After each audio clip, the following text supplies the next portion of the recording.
Good evening. Welcome to everyone. We have a full house here, so welcome to everyone here as well as those of you online. I'll call the meeting to order. And if you'll stand and join me in the Pledge of Allegiance, please. I pledge allegiance to the flag of the United States of America and to the republic for which it stands, one nation, under God, indivisible, with liberty and justice for all.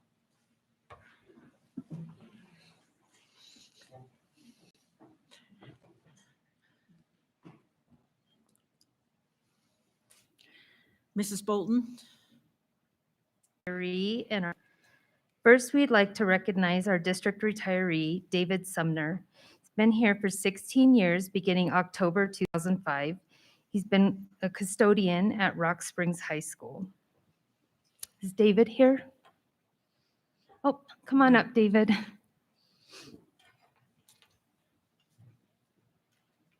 Congratulations.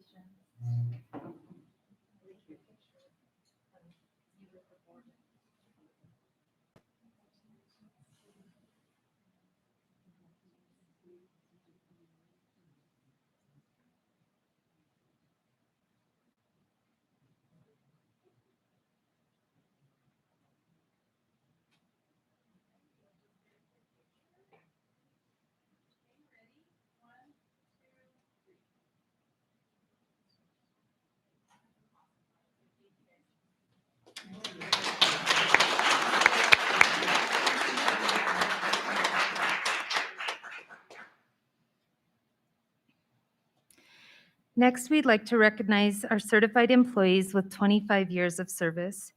First, we'd like to recognize Kimberly Buston. Ms. Buston has been with us since August 1996 through the present. She's a district-wide physical education and health instructor. She has a bachelor's degree in physical education from the University of Wyoming and a master's in teaching from Grand Canyon University. Is Kim Buston here? No? Next, we'd like to recognize Jennifer Copeland. Jennifer Copeland's also worked for the districts since August 1996 through present. She's a resource instructor at East Junior High. She was a resource instructor at East Junior High and is currently a resource instructor at Rock Springs Junior High.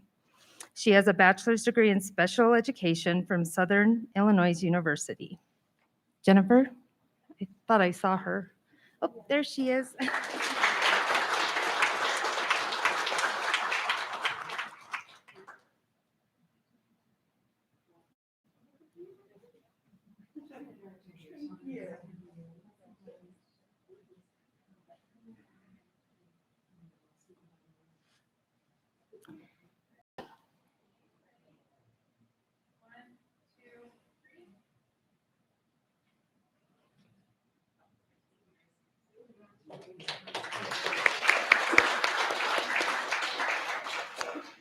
Next, we'd like to recognize Ms. Dana Graham for 25 and a half years of service. She began January 1996 through the present. She's a district-wide speech-language pathologist.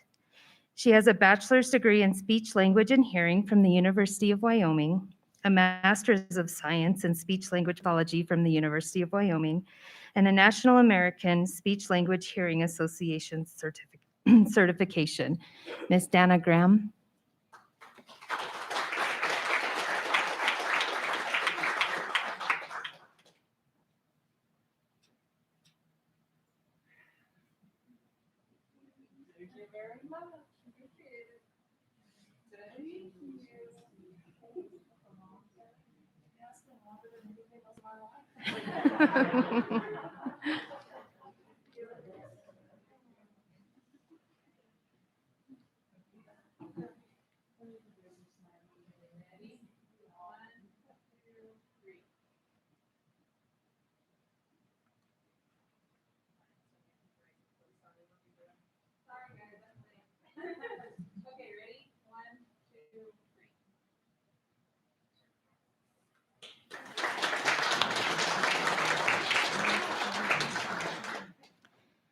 Next, we'd like to recognize Stacy Countsman. Stacy's been with us since August 1996 to the present. She was a language arts instructor at East Junior High and is currently a language arts instructor at Rock Springs Junior High. She has a bachelor's degree in secondary education English from the University of Wyoming. Miss Stacy Countsman.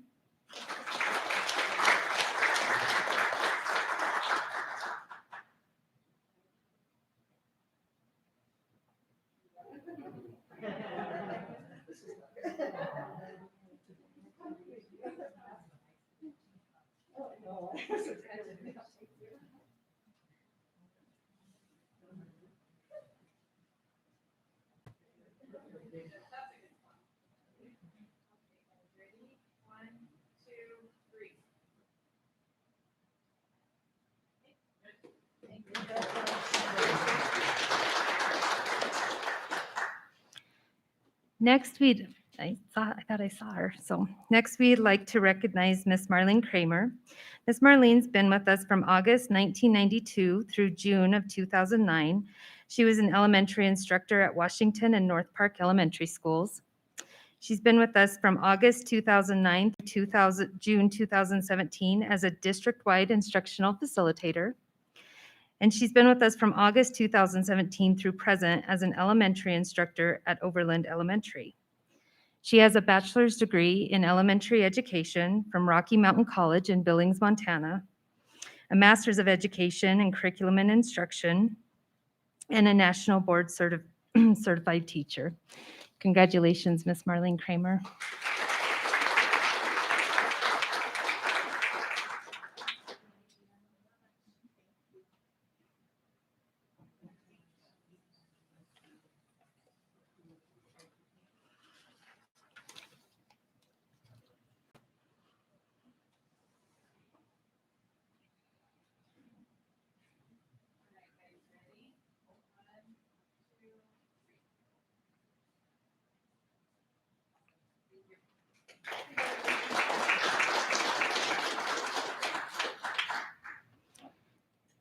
Next, we'd like to recognize Elaine Lorimer.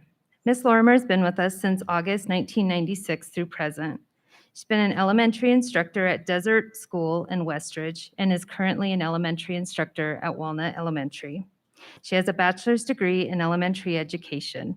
Congratulations, Ms. Elaine Lorimer.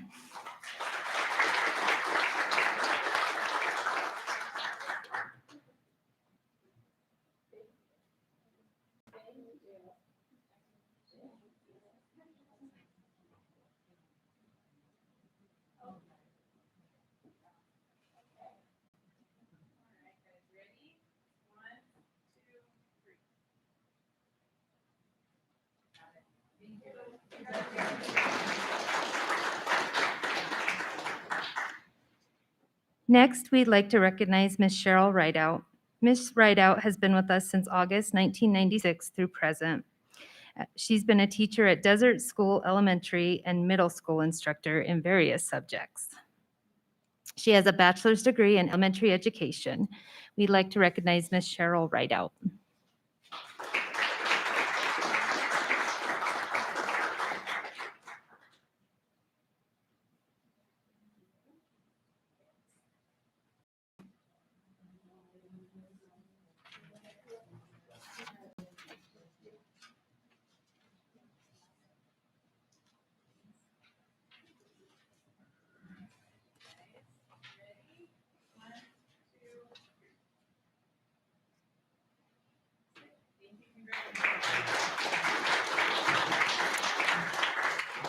That concludes recognition.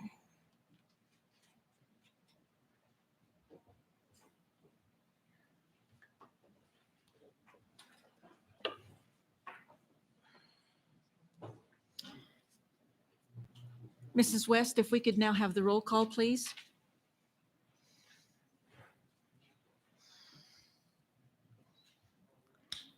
Mr. Batolo, Here. Mr. Reedy, Here. Mrs. Summers, Here. Mrs. Thompson, Here. Mr. Jackman, Here. Mr. Mickelson, Here.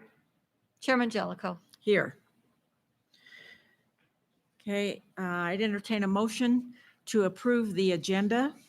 And before we do, I want to mention that we will be deleting items 11H, 11I, and 11J due to additional information coming in after the agenda was printed, so we'll postpone those items to a later date. So if I could have a motion to approve the agenda with those deletions. So moved. It's been moved by Mr. Jackman. Is there a second? Second. Second by Mrs. Thompson. All in favor, please say aye. Aye. Aye. Opposed, nay? Opposed, nay? Motion carries.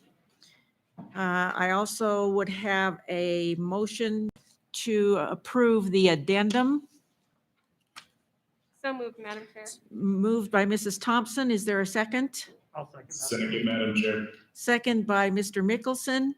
All in favor, please say aye. Aye. Aye. Opposed, nay? Aye. Opposed, nay? The motion passes. Okay, we will now have a motion to suspend the board meeting and open the public meeting. Is there a motion? So moved. It's been moved by Mr. Jackman. Is there a second? Second by Mr. Batolo. All in favor, please say aye. Aye. Aye. Opposed? Opposed, nay? The motion passes. So we are now in the public meeting, and it's item number 4A on the agenda, the alternative schedule for Farson Eden School for the 2021 to 22 and the 2022 to 23 school years. Mrs. Rosanico?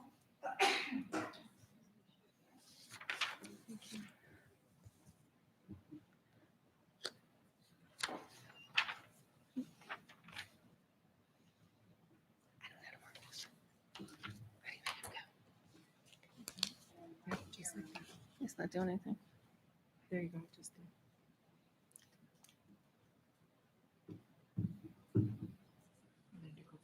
Those are supposed to come out.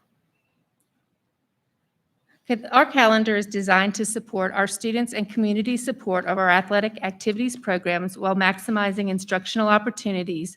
So the two calendars reflect different numbers of school days relative to the number of days that are available between the first and last days of the district, and aligning also to the beginning and ending of the quarters. So as you see here, our 2021-22 calendar includes 148 days, and our 22-23 calendar includes 149 days. At all levels, our instructional minutes exceed state requirements.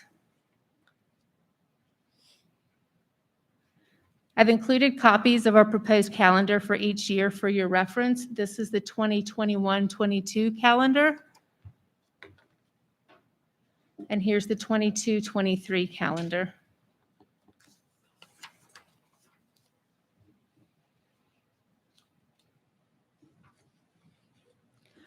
State accountability ratings were available for Farson Eden School in the 2018-19 school year, where they increased from meeting expectations to exceeding expectations for our elementary school, from not meeting expectations to partially meeting expectations for our middle school, and from meeting expectations to exceeding expectations in our high school. Testing was not completed during the 1920 school year as our schools were virtual due to COVID.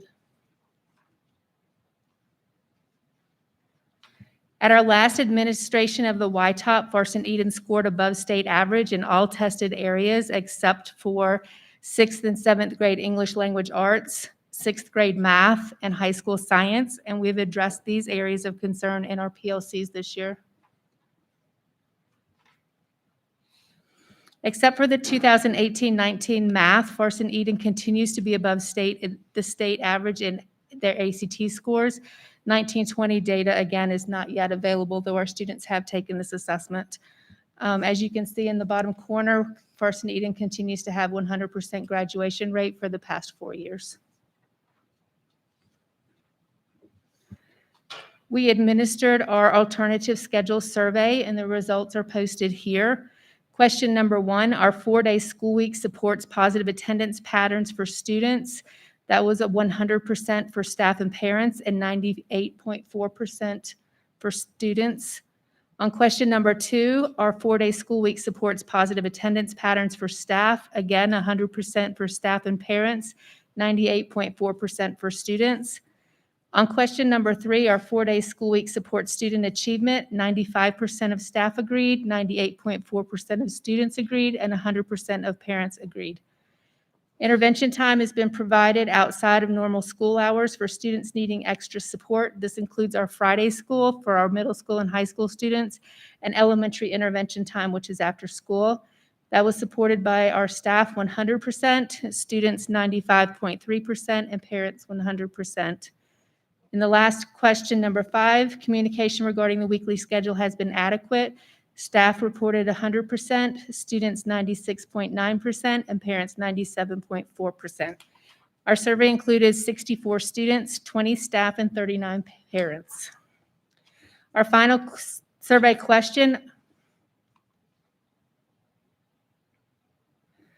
I support the 4-day week schedule was supported 100% by staff, students, and parents.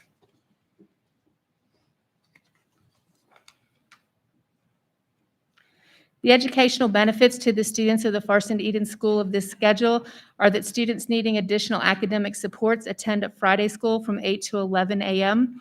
Targeted remediation is provided to middle school and high school students during our academic options within the school day. We have more consistent instruction as students have fewer substitutes and they have access to more consistent instruction from our certified teachers, and that classes move more consistently through the curriculum as students are not trying to catch up from missed instruction and teachers are not waiting for athletes to return to introduce new concepts. Our next steps: we are holding our first public meeting today. Our second public meeting will be on April 12th.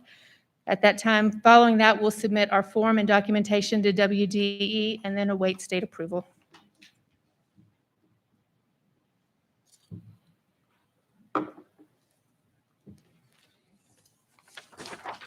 Any questions, trustees? Comments? Very happy to see the success that you're experiencing at Farson Eden, and hopefully we'll continue to have that success, and that kind of success will come to us here in Rock Springs as we convert to the 4-day week as well. Thank you. Okay, we have received no public comment regarding the Farson Eden calendars or the 4-day week. So I would entertain a motion to close the public meeting and reconvene the board meeting. Is there a So moved, motion? Madam Chair. It's been moved by Mr. Mickelson. Is there a second? Second by Mr. Batolo. Second. All in favor, please say aye. Aye. Aye. Opposed, nay. Motion carries. Item number 7, the superintendent reports, graduation rates and transition data. Please. Okay. Good evening, Chair Jellicoe and trustees. As you know, 2019-20 graduation rates were released at the end of January. The Wyoming Department of Education shared that the state graduation rates increased to 82.3% for the 1920 school year, which was the 7th consecutive year for the state to see an increase in this important rate. Wyoming prides itself on setting high standards for all graduates. Zach, do you have my presentation up? Oh, there you go. Thank you.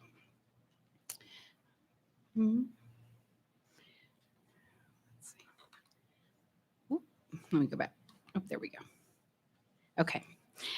Sweetwater One, in partnership with our community, also sets high standards for all students by providing a quality education that will empower and inspire all students to academic excellence as described and followed in our strategic plan. As the new Chief Academic Officer this year, I was glad to see that our district rates also increased despite school closures during the onset of the pandemic. The class of 2020 remained resilient and dedicated to completion of the graduation requirements, even with the sudden implementation of distance learning. It also is important to note, on the next slide, let's see. Zach. There we go. It's also important to note that the data shows an increase in rates for specific student groups, including our EL population and our IEP students. Many supports, let me see if I can get this thing to advance. There we go.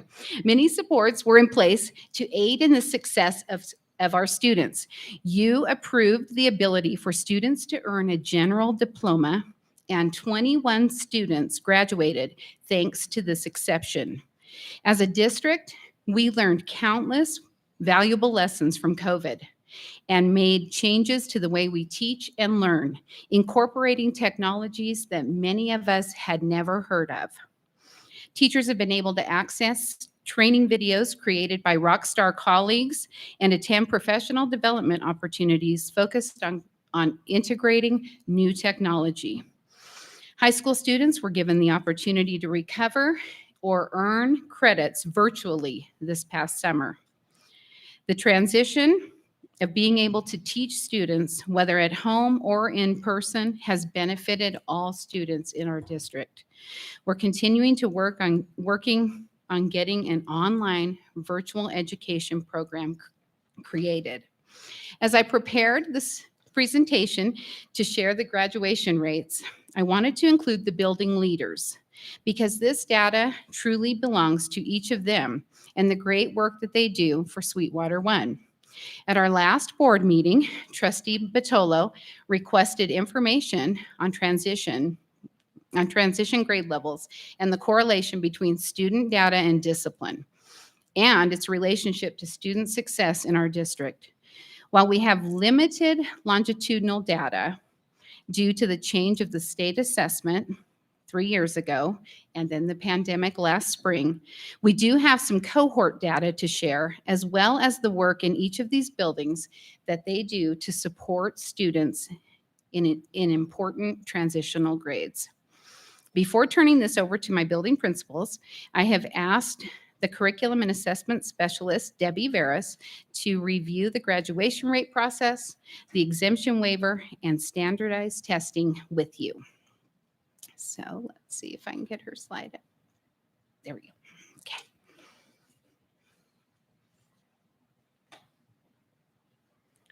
Madam Chair, Superintendent McGovern, and Board of Trustees. Thank you for this opportunity. Tonight, I'd like to share information about how we collect and disseminate graduation information, how cohort data rates are calculated, and an update on the exemption waiver, YTOP testing, and the NAEP test. Graduation rates are released to the district, schools, and public about 6 months after graduation. The graduation year ends September 15th, which gives students additional time to complete coursework and participate in credit recovery programs during summer school. These summer school students who complete their coursework and fulfill graduation requirements are included in the 4-year on-time cohort data. Many students recover credit and are able to earn a diploma from Sweetwater One. Graduation results are housed in WDE Fusion YED portal maintained by the Department of Education. This secure portal is where confidential data and reporting are warehoused. This is where districts, schools, and staff, as well as the public, have access to educational data. Initial graduation results are released to the district and schools in the form of individual student data. The data consists of student names, student ID number, cohort exit and entry dates, and graduation status such as graduate or non-graduate with an exit code. An example of exit codes is 108. A code of 108 means the student graduated. Another example of an exit code is 159. 159 is a non-graduate who left to pursue a GED or a training program. Exit code 140 is a non-graduate dropout code with status unknown.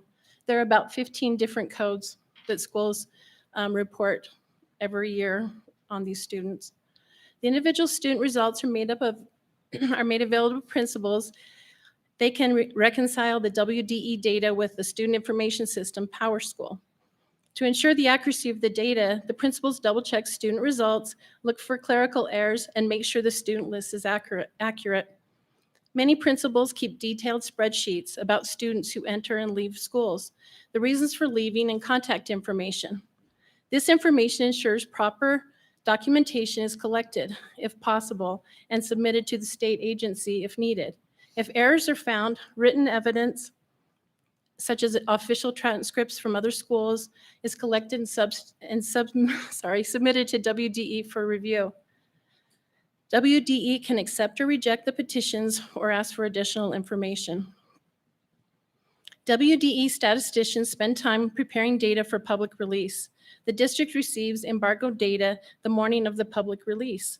Superintendent Balo announces the graduation results to news agencies and stakeholders in Wyoming. After the public release, the data is made available to everyone. Sweetwater One releases the data through local news agencies, and the data is updated on the website, making it available to our stakeholders. A cohort is a group of students who start high school together. Schools in the WDE track students until they graduate or exit the cohort. As per federal government regulation, graduation rates are uniformly calculated from state to state. The calculation is the number of students who graduated divided by the number of students who entered the cohort 4 years earlier as a freshman. In other words, the number of on-time graduates divided by, In other words, the number of the on-time graduates divided by the number of expected on-time graduates. Students who enter and exit the cohort are coded in PowerSchool, and written evidence is collected again as needed. A few of our students graduate early by utilizing extra credits earned from colleges and by earning all their credits from the high school. These 3-year graduates are counted as 4-year on-time graduates.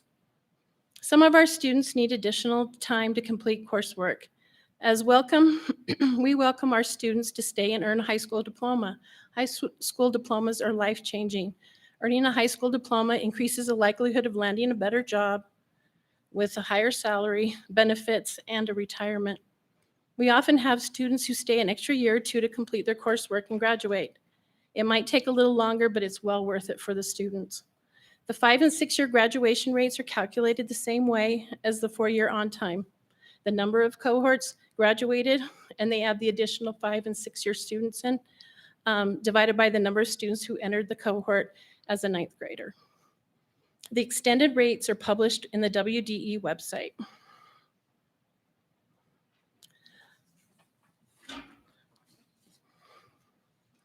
Wyoming districts and the state of Wyoming applied for an accountability waiver from the federal government. The response from the Department of Education is that states must administer the federally required standardized tests this year, but schools will not be held accountable for the results. So what does that mean for Sweetwater One? The implications for Sweetwater One are the WAEA school performance reports will not be calculated for the next school year. This means the reports rating our schools as exceeding expectations blue, meeting expectations green, partially meeting yellow, and not meeting orange will not be issued this fall. The role of the school performance reports is to drive school and district improvement efforts. This includes setting SMART goals, writing action plans, implementing high-yield strategies, and working together to monitor progress towards meeting goals. Our ultimate goal is to increase student success. Another implication is required participation rates. The participation rates for Wyoming standardized assessments is 95%.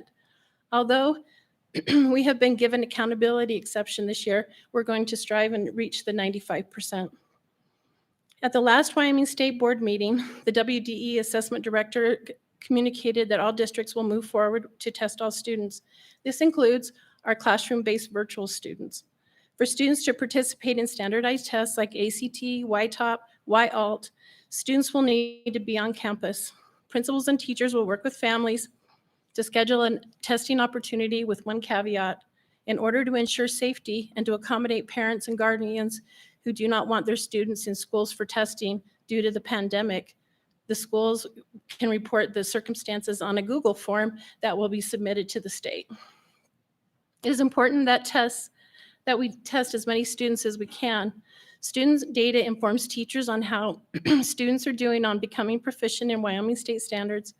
The data helps teachers plan and adjust instruction, organize flex groups, provide enrichments and extra supports. Schools and the district use the data to support teachers by providing professional development opportunities, PLC time, and resources needed to help teachers be successful. The last one, NAEP, it was postponed this year. And I know that Chris Kendall probably wasn't sad about that because it's random, but she always gets picked. The NAEP tests in Wyoming are given every other year, and the students are tested in reading. They're tested in math and science. The data is given, and it compares Wyoming to every other state in the union. And the report is called the Nation's Report Card, and I'm sure you guys have all seen that. And Wyoming actually does quite well on that. So thank you, and I'd like to turn the time over to Bryant Blake, the principal of Black Butte High School.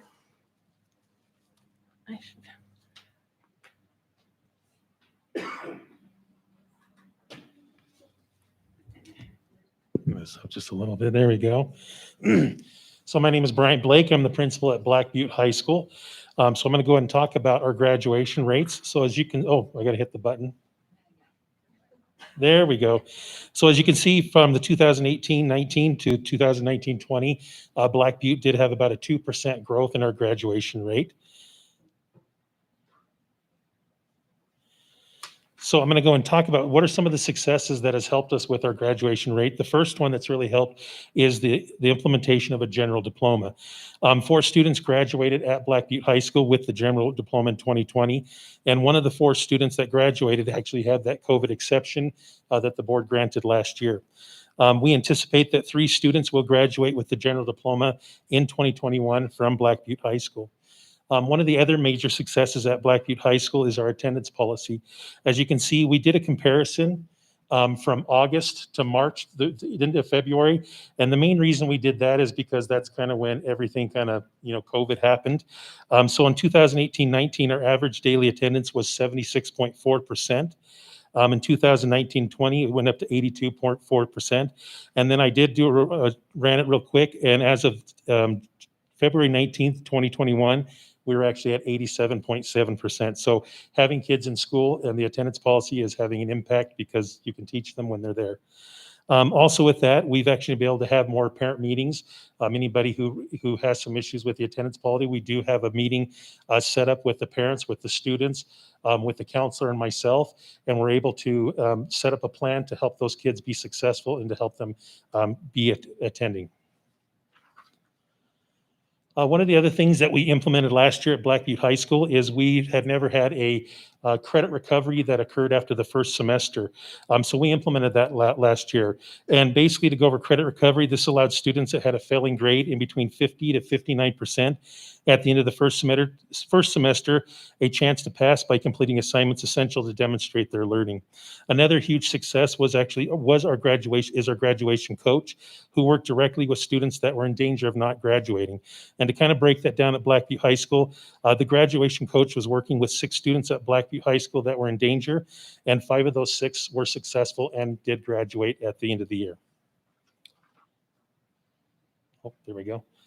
Next up, something that's unique to Black Butte High School is because we are an alternative high school, we actually do what's called a student success plan. And we do this twice a year. We do it once at the beginning of the year, and then we do it towards the end of the year. And when we're doing these student success plans, we ask questions like, what are your types of learning styles that you have? What are some of your post-secondary goals? What are some career interests? And then we also have some Hathaway discussion, and we actually lead them through looking at what are their GPAs and what are the things they do, and we relate that to the Hathaway and what tiers they can get. And then we also identify supports and opportunities to reach their goals. And then that kind of trails over into our advocacy groups. We do have monthly advocacy groups, and we do try to focus on team building, teaching kids soft skills, relationship building, to kind of get to know the kids. And we also try to do more relationship building with the kids, because a lot of our climate survey data says they usually have pretty good relationships with our teachers. It's usually sometimes that peer-to-peer interaction. So we're trying to build more of those relationships. And we also find ways to support their student success plans. Like one of the things we're working on is bringing in speakers to align to their career interests. What are some of our next steps or things that we've actually implemented? So one thing we implemented this year is we did actually realign our master schedule to align with Rock Springs High School. And what that allowed us to do is actually allowed our staff members to join the same content PLCs and actually to be able to do that. And hold on one second. And what we're doing currently right now is we're actually meeting in their PLCs via Google Meets at this point. And it's actually been helpful because at Black Butte, we have a pretty young staff. And being able to lean on the experience of other staff members at Rock Springs High School has really had a great impact with our students at our school. One of the other things we're working on is more structured interventions. So we're actually focusing on targeting a lot of freshmen, but also any other students who need that support. And we're really fine tuning like areas of like math, language arts, science, and social studies. And we do have them spread out and break out into different rooms. And that has been really helpful. We're also looking at trying to do next year, trying to maybe implement some lunchtime interventions. And we're also working at some other things after our RTI work, which is response to intervention. Are there any questions? Any questions? Okay. Not at this time. Thank you. I'll go and turn it over to my colleague, Annie Fletcher.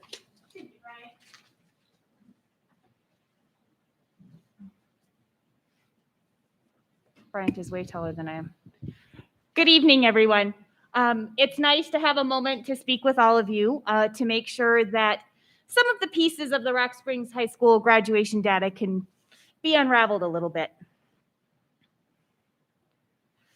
So we were pretty excited after going into a very non-traditional spring where normally we're chasing seniors around and gathering up those last couple credits. We were excited to see our graduation rate rebound even above where it was in the 17-18 school year.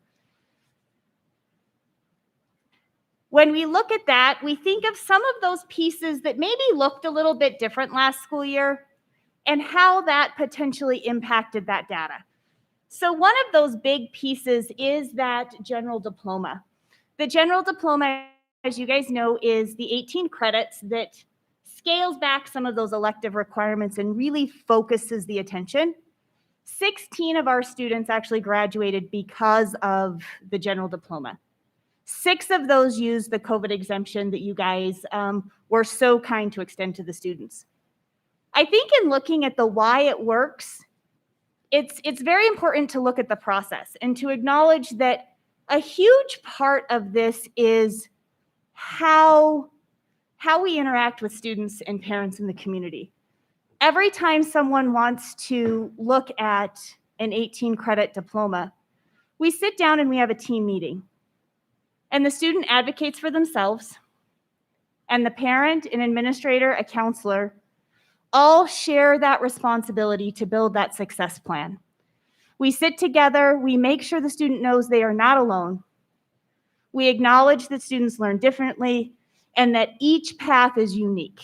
And I think in that process of advocacy is the power.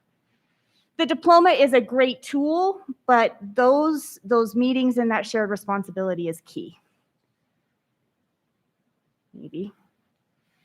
The same thing is present with the attendance policy that we started last year. You can see, like Bryant, we ran our data up and through the day we went into quarantine. We figured that was the fairest way to do that. So when we looked at those, you can see a very dramatic increase in our attendance from 18-19 to last year. We know that high school kids have a lot of things that they want to do, and being in school is not always the top of their list. Holding a little bit of a stick and a lot of a carrot encouraged the students to be at school more. Again, we had these super powerful individualized meetings where we sat with parents and counselors and students. We modified schedules. We created situations where students could see success. We monitored for that success, and we made sure they knew this was not a process they had to do by themselves.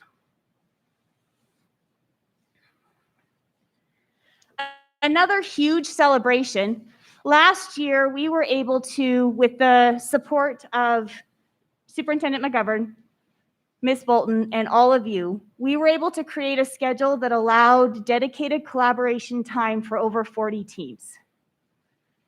This allowed these teachers time to share their data, to share positive teaching strategies, to share students.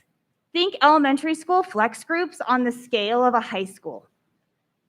It was a big undertaking, but we know it had a huge impact on the data and a huge impact on our students.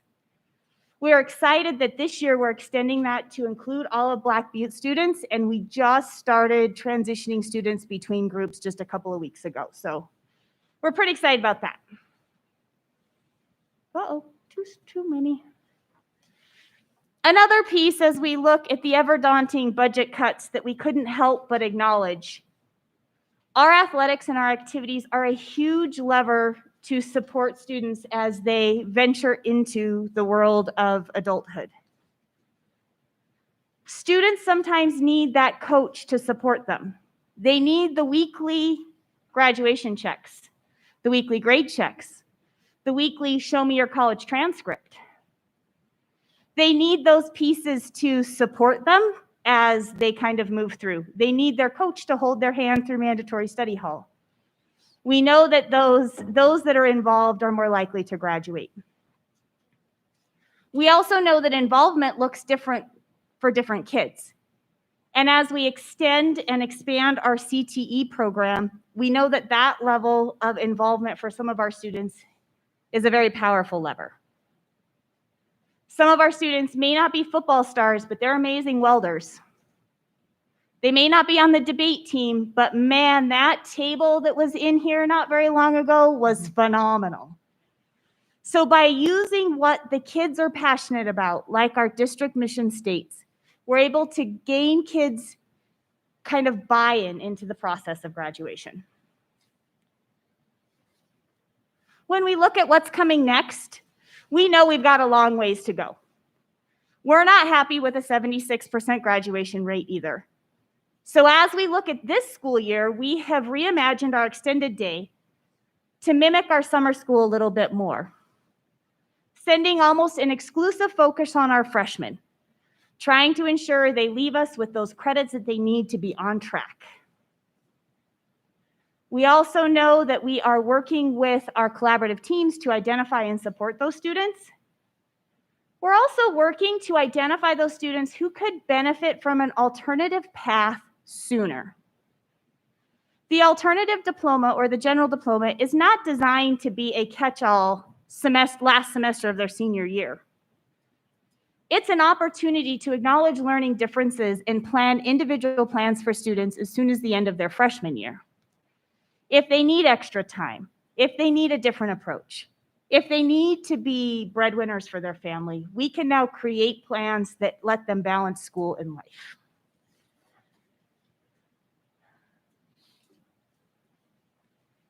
So a little summative data on the general diploma before I turn it over to Ms. Rosanico. We were excited that last year we had 21 students graduate from using this option. We figure between the schools we're at about 26 who could use or will potentially use the general diploma this year. This is a powerful tool to individualize learning for the kids. We even were able to use some of Barb's kids and provide them kind of a Rock Springs High School experience, but still be a pronghorn, so that they could also get that option. We appreciate you guys being willing to allow us that flexibility in changing the personal finance requirement in that waiver for some of those students who didn't have an opportunity to get there. And we're also very excited about the upcoming virtual options that will add another layer of flexibility to students' schedules. So as I pass it on, we've got a long ways to go, but I think we're on the right path and have made some amazing steps in the right direction. Ms. Rosanico? Yeah. Good evening again. I'm Barbara Rosanico, the principal of Farson Eden School. So here again, you see the graduation data for Farson over the past 8 years, showing 100% graduation rate for the last 4.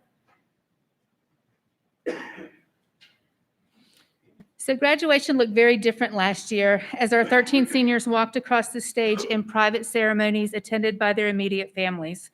For us also, it required the Board of Trustees invoking the 18 and 24 credit diploma options for students who came to us in their senior year with gaps in their credits that we were unable to resolve with the constraints of a pandemic.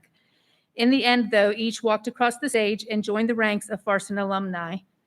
But this didn't just happen. In our building, we have in place weekly student advisory groups with parent contact on student performance. We have Friday school for students who are not showing academic success or have missing assignments.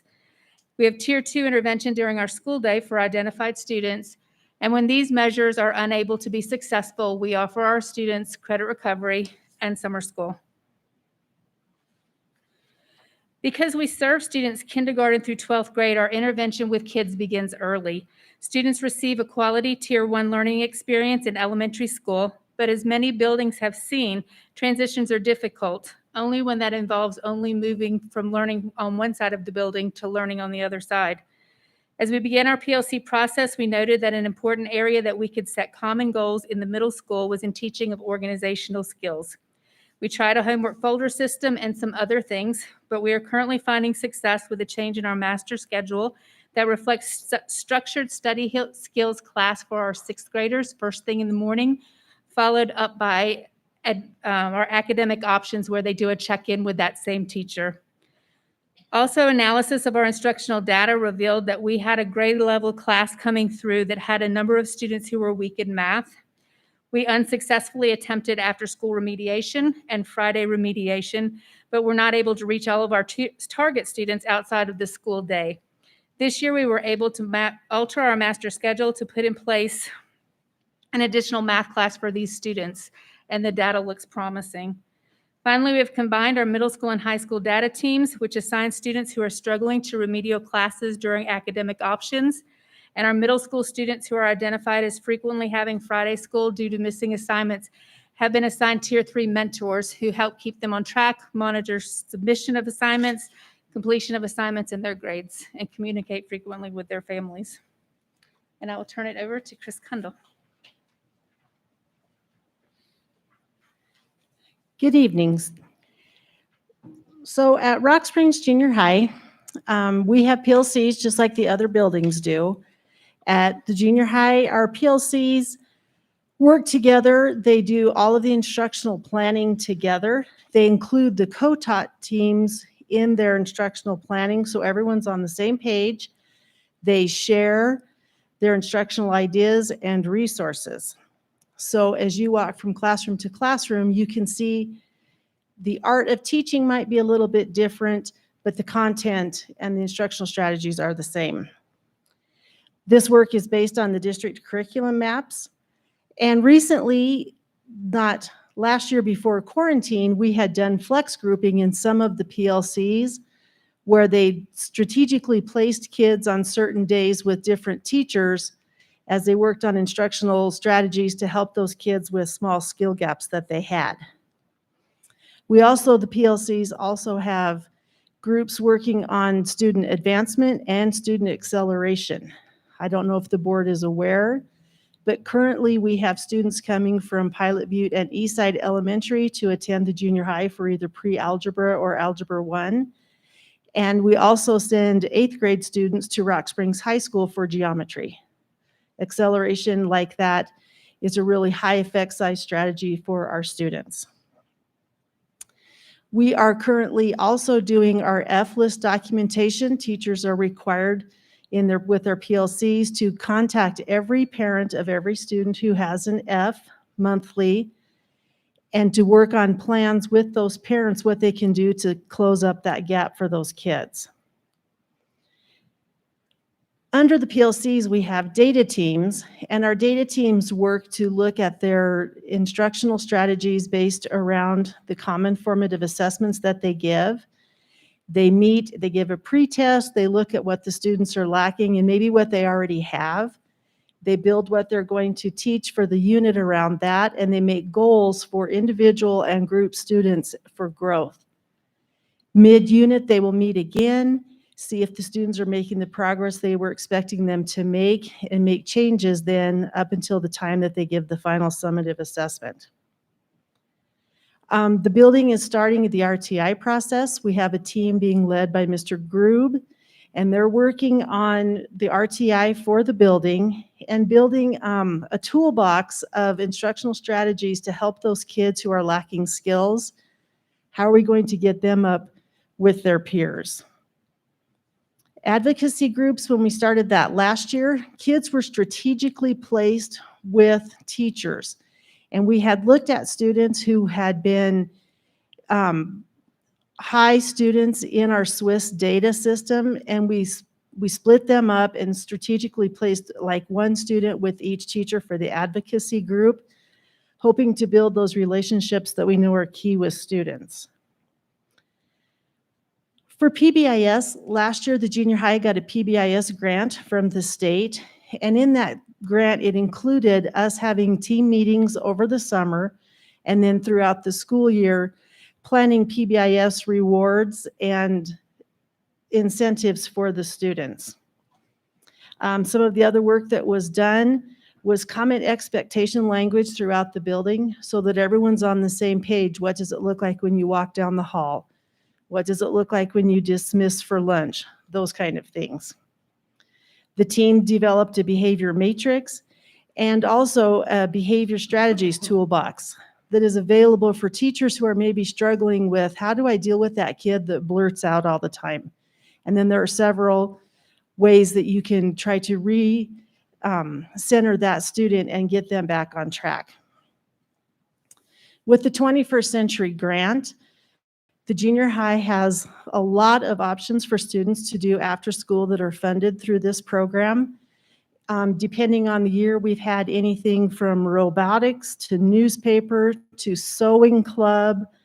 Right now they're working on a big NASA project, some of the students. Sometimes kids have gone to the Humane Society to help one day a week, and also to the, I just lost my train of thought, the place where you recycle, there you go, the recycling center.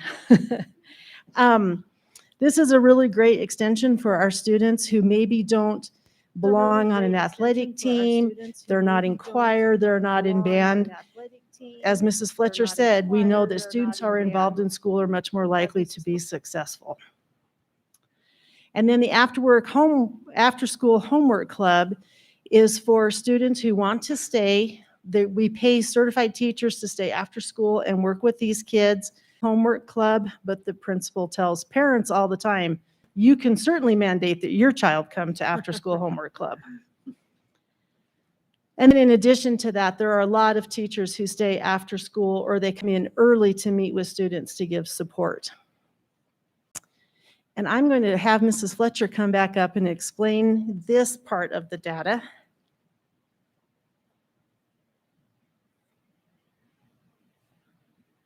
So when we start to look at the transition data, and this is the first of several slides you guys will see as we look at the different transitions to the different buildings. That's why there's a bigger crew of us here this time.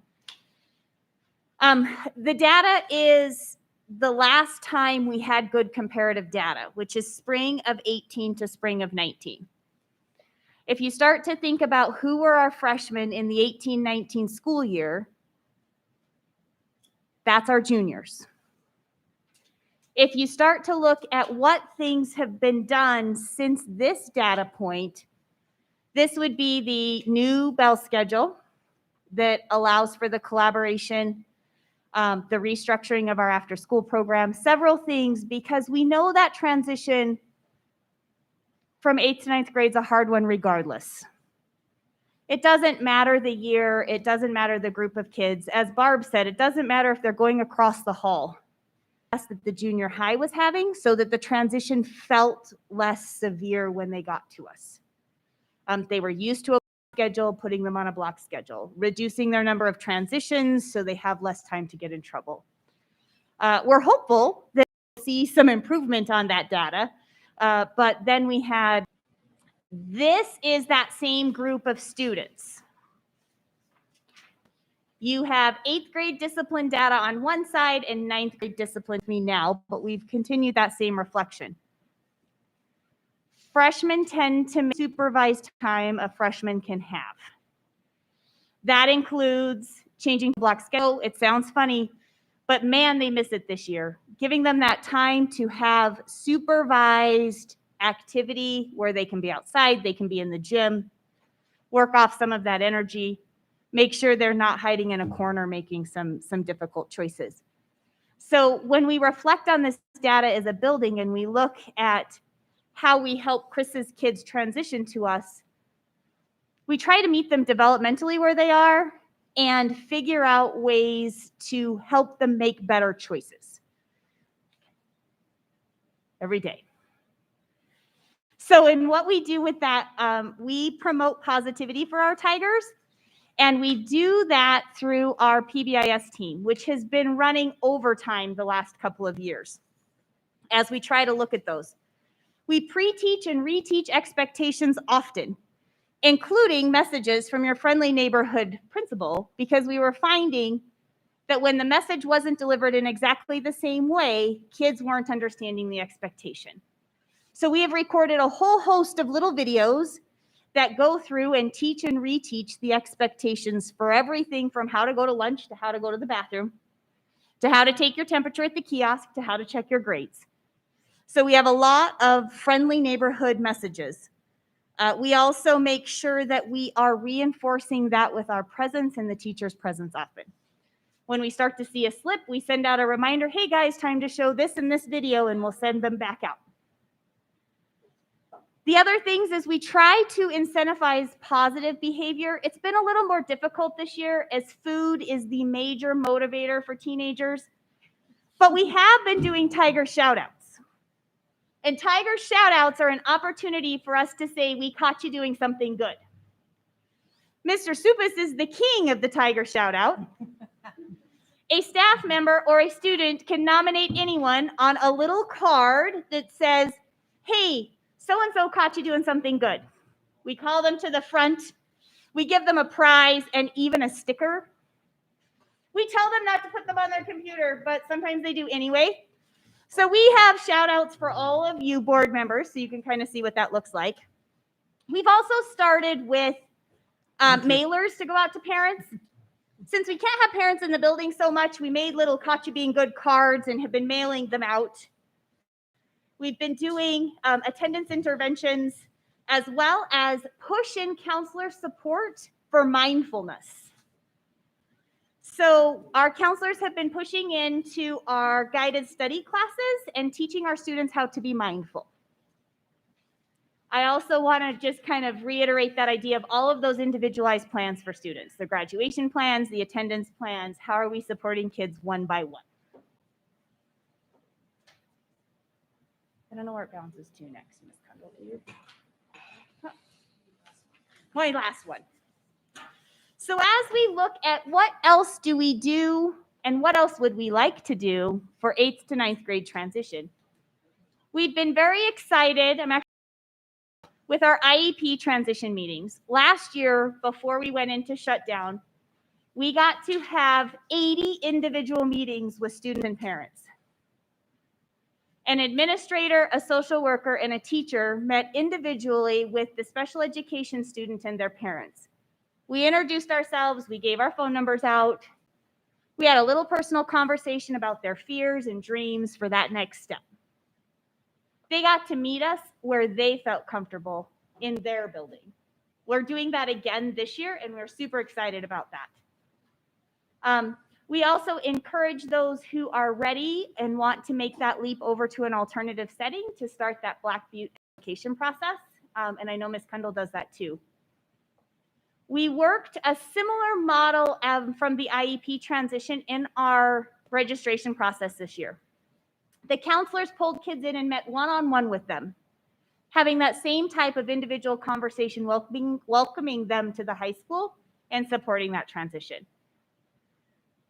We have the district transition day, and we are looking at reinventing the transition week that we did 2 years ago that was on hold last year, where we invite a targeted group of incoming ninth graders to come and be with us for a week in the summer. And we go through and front load them on expectations. What does their schedule look like? How do they get to places? So that they have a little bit of grounding before they to us. We also in the past have offered the summer health class, which allows those high flyers generally, or those parents that are worried, to send their kid to us a little bit early so that they can have a little bit of a sure footing before they get here.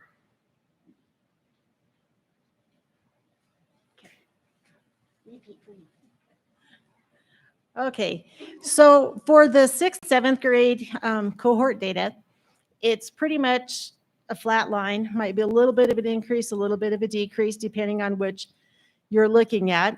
When you're looking at that, the black dotted line is the state.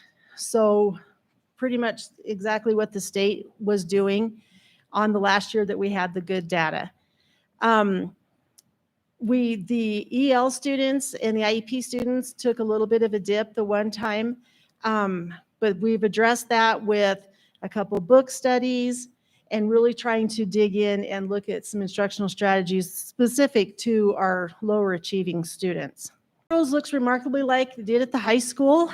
Again, that 2018-19 year, that was the year that we really looked at the data and made a concerted effort to make sure that all of the buildings were reported that in a similar fashion, which had not really been really consistent before that time.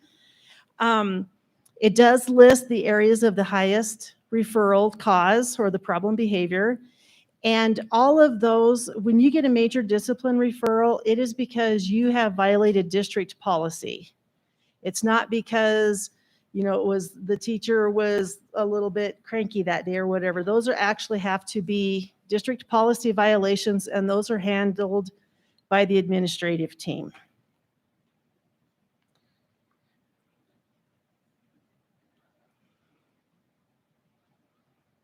There we go. Okay, so for the promoting positivity for the Jaguars, we have a lot of stuff going on at the junior high. I already spoke to several things in the creating school-wide expectations. One thing that I hadn't was we have a Google form for the common areas. So if you see a student doing something that's not like a major discipline referral, but you think should be addressed, the teacher can put the kid's name and what they did in this Google form. The administrators keep an eye on it. If a student is guilty of doing the same behavior 3 times, for example, a PDA in the 8th grade hallway, and then they have a little PDA in the gym, and then they have a little PDA in the bus line. Well, that's just 3 people who would randomly talk to that kid. But by having it in this Google form, we can keep a much closer eye on that and address those needs as those come up to help with the hallway and the common behaviors. The incentives for positive behaviors, I always am a lot more of a proponent to incentivize good behavior than try and catch up with the bad behavior. But we have drawings periodically that were developed from the Pbis team, where students who have no discipline referrals, we have random drawings, call the kids down, have a big production.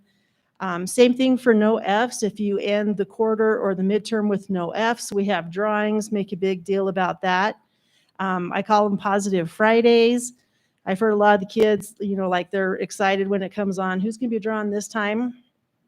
And then the Pbis team had set up to do quarterly activities, which unfortunately we had to give up this year, but we'll bring them back. So at the end of the quarter, depending on what we were emphasizing, if it was no discipline referrals or no Fs or whatever, we did different things. We had a big thing where everybody came down who was in that group, and we had ice cream sandwiches and just hung out. Or one time we had a dance in the back gym and different activities in the front gym. We had one day where a bunch of teachers signed up and kids could sign up to go to their classroom, and they played video games or karaoke or just did all kinds of fun activities. Those were really popular with our students. We have our attendance incentives for kids who aren't missing school. So in addition to the attendance meetings, if they're gone, but we also try to incentivize good attendance. We have Caught Being Kind tickets, which we have these tickets. The kids get their pictures taken with the feathers that are in the library, and then they get to know what they were caught being kind for. And then there are random drawings for those students and prizes as well. And then each teacher is required to do a minimum of 25 positive contacts to parents about a kid. So they take 25 students each quarter and they make those contacts to parents. It can be a postcard, it can be a phone call, or an email, but we really try to emphasize the phone call and the postcard. We also are doing birthdays. It sounds like kind of an elementary idea, but every morning, all the birthdays in the building are read, and the kids come down and get a little package from the Kindness Committee, and they really like those. And now I'm going to turn it over to Mrs. Searle and Mr. Urban. Oh, wait, I have one more. Sorry. Oops. Okay. So on transition day, we had all the sixth graders come from both buildings, and we assigned them to an individual teacher at the junior high, and they had building tours. They actually played a little game with QR codes where they had to locate the different places. It was like a scavenger hunt. They had class meetings, and then at the end of the day, we all went out onto the football field and had games and activities and prizes to end the day for them on a positive note that they're coming to the junior high to be Jaguars. Last year we didn't get to do that, so I put together a video and kind of tried to explain stuff about the junior high. It wasn't nearly as much fun. The junior high registration, the counselors go to the different elementary buildings and explain about how they're going to register for the junior high. They talk about the activities and the electives that are available. And then they met with the students that needed more support with that. And then we have an assembly for parents, because kind of like going from 8th grade to 9th grade, it's a big adjustment for parents that their kids are coming to the junior high. And so try to alleviate the stress and worry from the parents. And now I think I'm ready for Mrs. Searle and Mr. Urban.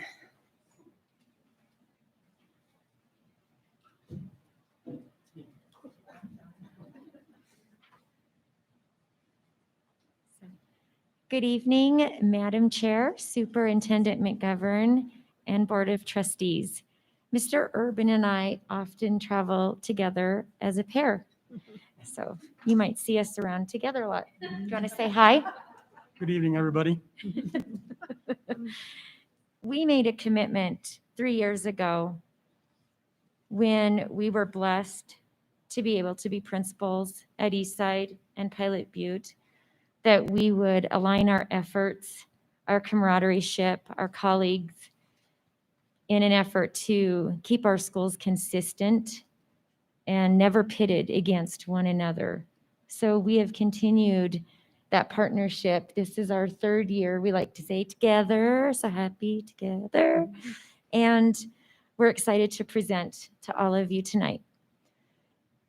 We know that the 4th to 5th grade transition is huge.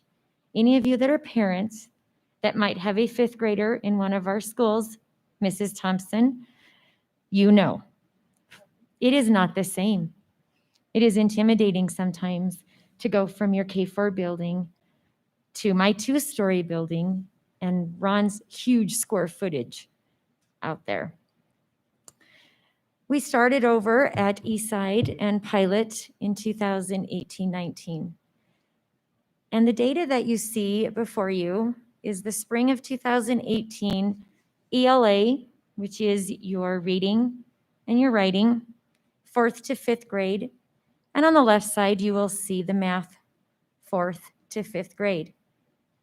The data shows either a flat line as compared to the state or a decline. We immediately addressed these concerns with the amazing support from Superintendent McGovern and Mrs. Bolton. Ron and I came together with a great idea. We wanted to turn our schools upside down and inside out for the betterment of our children. we realized that 4th to 5th grade being that huge transition, making positive connections and building relationships with less transitions is exactly what our students needed. So we vetted a brand new schedule with the support, again, from Mrs. Bolton, who supplied us with several different types of scheduling options, and the blessing of Superintendent McGovern. We conducted surveys with our stakeholders, and we implemented passing periods and took away departmentalization in 5th grade. Previous to our administration, 5th graders had one teacher for ELA and social studies and another teacher for math and science in 5th grade. Not to mention the 4 teachers they had for specials. And if you had an IEP, you had 1 or 2 additional resource teachers. And if you were EL, there was another teacher you might have seen in that day. We attended to this thinking, could that be part of that dip? These students just are learning how to open lockers. They're in this huge building. This is a whole big new world. We vetted this through again through our stakeholders, and it has been extremely well received. We continue in both of our schools through the compilation of this data with student goal setting, academic SMART goals, continued co-teaching models for students in IEP classes, and ensuring that our students have exposure to grade level standards, and that the LRE, the least restrictive environment, is looked at very carefully through data in doing what's best for our students.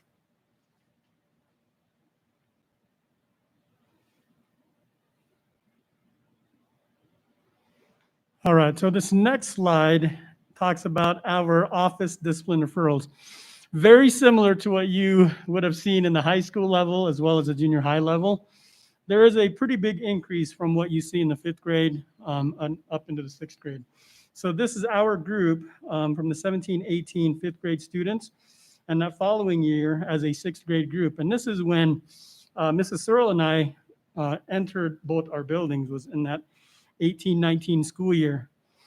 And the biggest thing that we had realized was, as a district, we needed to implement SWIS, which is school-wide information systems, where we track our behaviors, and that's majors and minors. And this data shows you the majors. And so what we had to do was, as a 5th and 6th grade building, we also revisited these minors and these majors. And so we went through our behavior matrix and what those would look like as far as in the different stations.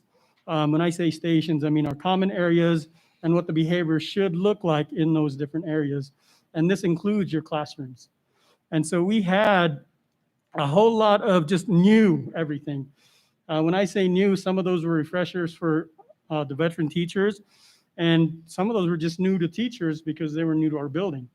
And so with the data that you're seeing up, it is a whole lot of, one, getting used to our SWIS platform, which is our online office referral or minors documentation, but it was also revisiting what PBIS looked like. It was revisiting what majors looked like. It was revisiting what minors looked like and what were classroom, I'm drawing a blank right now with my words, but what teachers handled in the classroom. And so this was a big shift in that school year because we visited this right away at the beginning of the year. And so you do see that pretty big increase because we started actually documenting a lot more than what we had previous years.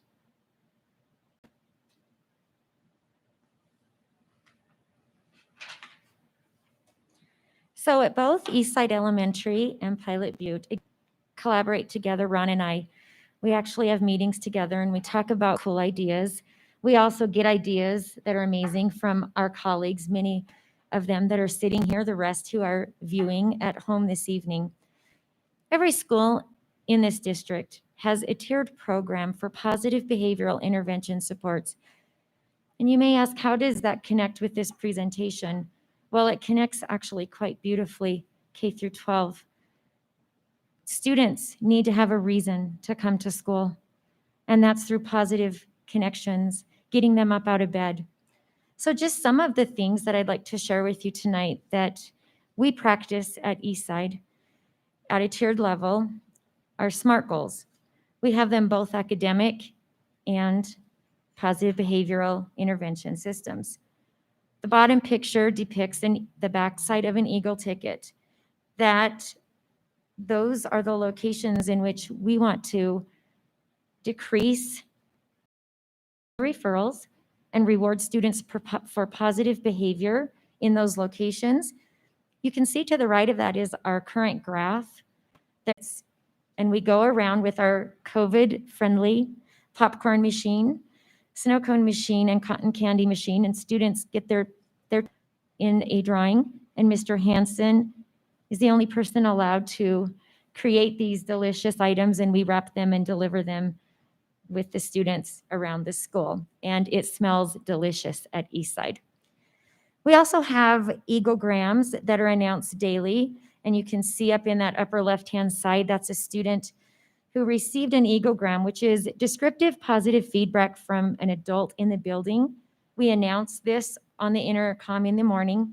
They get to come down, pick out a brand new book of their choice, have their picture taken, and then it's placed on our parent square. In Tier 2, we also offer pizza with the principal. Kids love this, even with COVID. We've adjusted this, and you can see in the middle, one of our students getting their photo taken. Although I can't gather with them at the table, it is still amazing and rewarding to have them come down and have their picture taken, to get their pizza to-go box, and they get to receive a chef hat that is personalized with their name on it. We painted with the permission of Mr. Celeroli and the blessing of Superintendent McGovern, what we call the Good Vibes Board. We also have social skills group that run throughout the school day and at lunchtime with our counselors, as well as student ambassadors, which be equivalent to the traditional student council model. At the Tier 3, I have a Principal Handy Helper Award. It's amazing the relationship you can build with a struggling student when you say, "Would you like to leave class and help me?" And they love to help me with anything. And so we give them a certificate to take home, something to hang on their fridge, something to definitely be proud of. We also students through some soft skill processes, such as assistant principal for the day. It's an application and interview process in which students 5th and 6th can apply to be my assistant. This year, I was fortunate to have the student at the bottom, a female, 5th grade. She stood out not only because of her behavior, but she was the only child in the past 3 years that came with a letter of recommendation from a staff member in my building. And then in 6th grade, we had a male student. These students adorned a radio all day long with a clipboard. They did walkthroughs using the new Wyoming Seas Evaluator rubric system. They offered feedback to staff and students. They took notes. They had supervisory duties. I had 121 applications from my students in 5th and 6th, and it broke my heart that I could only have time for 2. I'm hoping to do this again in May. And then finally, we do monthly fun incentives. I hide golden tickets, and this is just climate and culture. And I say it's a Tier 3 because not everyone will find a golden ticket. And when you find a Willy Wonka golden ticket within the school, you can come down and pick out a prize. Teachers are also a part of this, and that's to incentivize and boost morale in climate and culture. And I purchased them a beverage of their choice from Sonic, and they go crazy looking for these tickets. We also do the pot of gold this month for kindness, where I walk around with a pot of gold, which is the gold coins, chocolate coins. I don't deliver them. I go to the classrooms and I go to a teacher and say, "I'll take your class. Could you please spread some joy to our children and our staff?" And they run out, they're gone. I said, please come back in 10 minutes. Things that we do over at Eastside, aligning our efforts with Pilot Butte, knowing that we're a team, but we can also be unique at each of our buildings. Because it's kind of hard to see as its image is a little bit smaller. But on that top left, those are our two different PA ticket systems. One is a just student, and another one is a classroom where it's not the homeroom giving the students the PA tickets, it's the other teachers that see them showing the expectations in the different areas of the building. And this could also be from our paras, supervise our students out at recess as well as in the cafeteria.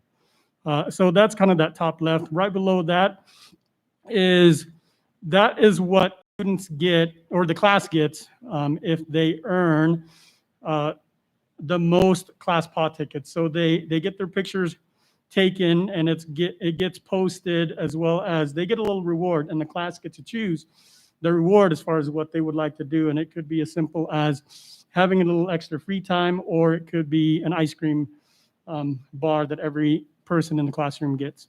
And so that picture on the bottom, and then to the right of the PA ticket is also another grade level. Right there in the middle at the bottom is our Students of the Month. And so each month, teachers from the different PLCs nominate so many students per PLC. And what happens then is our specials teachers who see them in the outside of the classroom setting actually vote on the students that get selected. And you can see that in that little image, you can see that there are little certificates that student holds. And what that is a basic certificate. You are the Student of the Month. But behind that, there's an actual gift certificate for Cafe Rio, to where they get a free meal. And that's just something that we've worked with Cafe Rio with. And then they also get, you can see that image where it says, I am a, oh man, my eyes are getting bad. But that one right there with the Wildcat image there, that is a yard sign. That's a picture of a yard sign. That's every student that is a Student of the Month in both 5th and 6th grade receive, and our teachers who are on the PBIS team actually deliver those prior to getting announced over the intercom the following day. And then the last one at the bottom right is selfie with the principal. So this is something that students can purchase, and this would only be for the student. They get that certificate. That's an actual certificate there with 2 selfie pictures of the student with me. And we just randomly select an area in the school. And this student selected the front of the school where we have that stone sign over by Summit.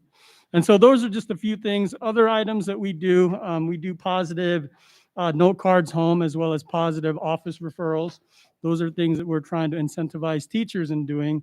So at the end of this week, whoever has had a positive referral sent home, at least one every week, they get put in a drawing for a $25 gift card to Applebee's, as far as just a reward for continuing to recognize positive behaviors in our building.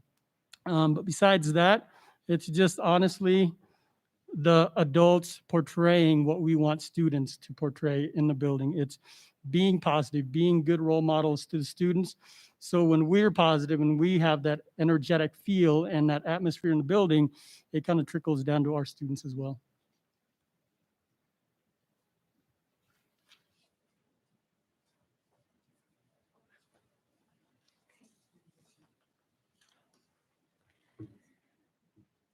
Sixth to 7th grade transition is another huge endeavor. Eastside is a 2-story building. So we like to say at Eastside, first floor is elementary, second floor is middle school, and by February, we're moving into junior high mode. And the same holds true at Pilot Butte, except in a ranch-style home. When we think about 6th to 7th grade transition, there are many things that both Pilot Butte Elementary and Eastside Elementary exhibit. The first thing is 6th grade, we do departmentalize. Our teachers have an ELA social studies partner teacher and a math science teacher. They are carefully placed close to each other in our buildings so that student transition time, increasing bell-to-bell instruction in preparing them for additional teachers when they go to the junior high. Our next little item on there is as having that junior high model schedule. And like Mrs. Searle had mentioned, we vetted this 1 year to where we got a whole lot of feedback, not just from our teachers, but our students as well as faculty members that are not in our building. And so Mrs. Searle and I basically worked together in replicating kind of a schedule very similar to junior high, where there is that additional passing period, to where when students are done with a specific subject matter, then there is that time frame, because lockers are new for our 5th grade students, and our 7th grade just need to practice what it would look like in the 7th grade setting. We added that time frame during our day in our master schedule, and trying to incorporate what the junior high is doing. We also love monthly advocacy groups. They're done a little bit differently this year due to COVID. Last year, our students would be seen wandering the halls, going to different classrooms to music. This year, the students remain put. We still play the fun music, and the leaders of those advocacy groups travel to those classrooms. So we continue those social skills lessons, building relationships, moving towards the 7th grade with various topics and lessons that support those students with higher level learning. We wanted to share an additional idea with you tonight. During the 4th quarter, we are hoping that perhaps our 6th graders during an April and May advocacy groups session could actually meet virtually with a 7th grade staff member from Rock Springs Junior High. That would help with our students transitioning over by already having at least one positive connection with an adult in that building. So we want to simmer on that and see if we can make that happen this spring. And then on a normal year during the springtime, this is when we would do District Transition Day. And this is not just a 5-6 building at junior high, but this is what we do K-12. And so this is something that last year we had, it was a little different, I guess. Let's just put it that way. But we're hoping to get back into this routine this year. But in previous years, what we would do is have our students go to the junior high and meet with the administrators, with the counselors, as well as other teachers, just so they get to see a face. They get to see someone that could be who they could see as an advocate for them, and just having that personal relation with people that they will see the following year. And so that's kind of where we're at with the District Transition Day, and hopefully we can get back to that this spring. Let us not forget about our IDA students. It is absolutely crucial that we continue with special education transition meetings with Rock Springs Junior High staff in the spring of 2021, even if they need to be virtual. We will continue this practice of scheduling meetings with identified staff from Rock Springs Junior High to discuss the various needs and accommodations of the upcoming 7th grade students. This has been proven to be powerful in the past, and it is definitely a practice that must continue in our district. And then we also have our AMP team who monitor our behaviors as well as academics. So when there are red flags or concerns that are brought up either by a teacher or just by the team, we have these meetings to make sure that students are continuing to be successful in the classroom academically, as well as getting to the building with attendance concerns that we may have. And this is where we as a team would put in place some interventions, either academically or work with the parents to get attendance a little more regularly in our building. Stay with us. We're over halfway done. Stay with us. We got a lot going on. Data teams. Oh my goodness. What would we do without data teams, just like cellular devices? Oh my goodness. It is absolutely crucial that data teams continue as practice within all of our buildings. We've seen a lot of success in 6th grade with that transition to 7th grade of the 15-day cycles where you can see teams, the ELA and social studies team, and then the math and science team with special ed staff in our collaborative meetings following the professional learning community at work philosophy to backwards plan on essential standards. These essential standards directly align with what is needed for entry-level skills into Rock Springs Junior High. This is absolutely amazing to see in action, and we welcome anyone to join our data teams process meetings at both of our schools. It's fun. It's a lot of work. We get our hands dirty looking at data and discussing what is it that is essential, that is needed to be successful for the start of Rock Springs Junior High. And the next one, I kind of hit a little bit on the previous bullet, which is attendance intervention plan meetings. And this is when we would actually invite the parents to be a part of our meeting with the student as well as our counselors to continue to support the student and the family as far as what we could do to make sure their student comes to the building or comes to school. And those simple things could be just a little reward. I'll give you an example where a student would show up and basically they would stop in the office and just do a check-in with just an adult in the office. And then as they get so many days, it doesn't have to be consecutive days, we push consecutive days, it would be checked off.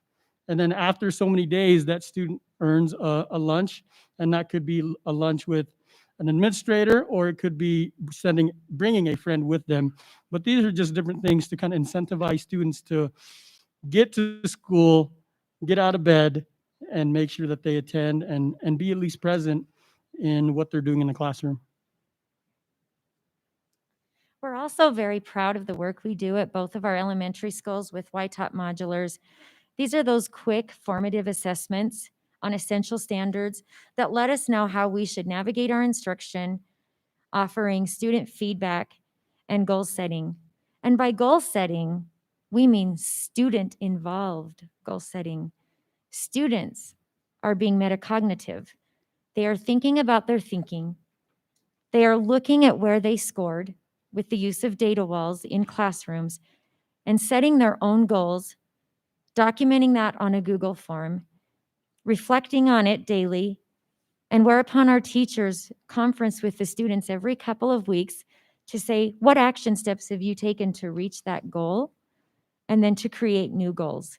And it's quite powerful. At Eastside, we are fortunate enough to have the 21st Century Grant with our extended day program. And we've chosen this year to use those monies to provide social and emotional support for our children. It's been a year of change, yet we are so grateful. This district is amazing. We have been in school every day and it has been amazing. 2 days a week, you will find Mr. Hansen and Mr. Will Howell in our gym with right now 26 students. And I know that their roster might grow. We will not violate the policy on that. Just want to point that out. However, you will find them after school bringing kids together. These are students who are sometimes at risk, okay? But we're not going to just bring in at-risk students. We want to bring in students that want to be there after school. So they come into the gym, and each time is something different that Mr. Hansen thinks up and Mr. Howell. But it's based on social, emotional support to give these kids not only connections with those two positive male adults, but also with one another to forge sustaining relationships with one another in a way that does not have an academic task attached to it. It is simply built on relationships. And we're almost to the end. Actually, we are to the end, at least for us. So for the last bullet, we did, with the uniqueness of this year, we have not had the opportunity to really do an extended program. And so we finally were able to get that kind of rolling within the past few weeks and getting some of the activities kind of organized and students looking forward to some of these programs. And so we're taking little steps to get back to normalcy. And I think the students and the staff members are looking forward to having something that brings us back to that normalcy. And so this extended day program with interventions, enrichments, or social, emotional, and just things that kids are looking forward to as far as maybe an additional club format activity. So those are things that we are trying to incorporate as we move our 6th grade students into our 7th grade junior high setting. So Miss Jody Gardner will be taking on the next little session. Thank you. Shared tonight that are just really about what we do every day to support students and learning in Sweetwater One. I hope that you learned as much as I did about all of the great things that they do. So our next steps there, as we move forward, the curriculum office has collected district needs from staff surveys that we sent out this past week. We use the results of these surveys as well as our school assessment data to support the needs of our staff and our students. Our surveys have shown that our students have requested that they need support in the PLC process and work in their PLCs, as well as time to collaborate. As a district, we will continue to work on implementing a strong RTI intervention model in every building to support our struggling learners and address the concern of over-identification of special education students. We will be looking at all of the important instructional components necessary as we move from a 5-day week to a 4-day week, as well as quality professional development that we will be able to offer to the staff on the 2 working Fridays each month. Based on the survey results, we are preparing to offer academies this spring and summer. The surveys show that teachers are hoping for quality professional development in the areas of instruction using technology, differentiated instruction, online teaching strategies, prioritizing instruction in a 4-day work week, trauma-based instruction, and self-care. Our office will be sending out information on these academies very soon. I know I speak for all of us when I say thank you, Chair Jellicoe and trustees, for your continued support in all that we do. Are there any questions? Questions or comments? Mr. Patolo? Thank you, Madam Chair, and thank everybody for all the hard work that you all are doing. As I look at this data, I've put together a set of data that's over the past 10 years. And what I see is, as I look at graduation rate, it has varied between 72 and 78%. And I know, as I say this, I know there isn't a single person that I'm looking at right now that doesn't want this to be higher than it is. Mhm. So as I talk about that, this is not a criticism of anything we're doing or have done or haven't done. It's just an opportunity to share some ideas. What I know is that if we took the 87 kids that didn't graduate from Rock Springs High School last year, we can't say Rock Springs High School was responsible for that. If we pretended that all 87 kids went to kindergarten here through 12th grade, it wouldn't be the high school's fault that those kids didn't graduate.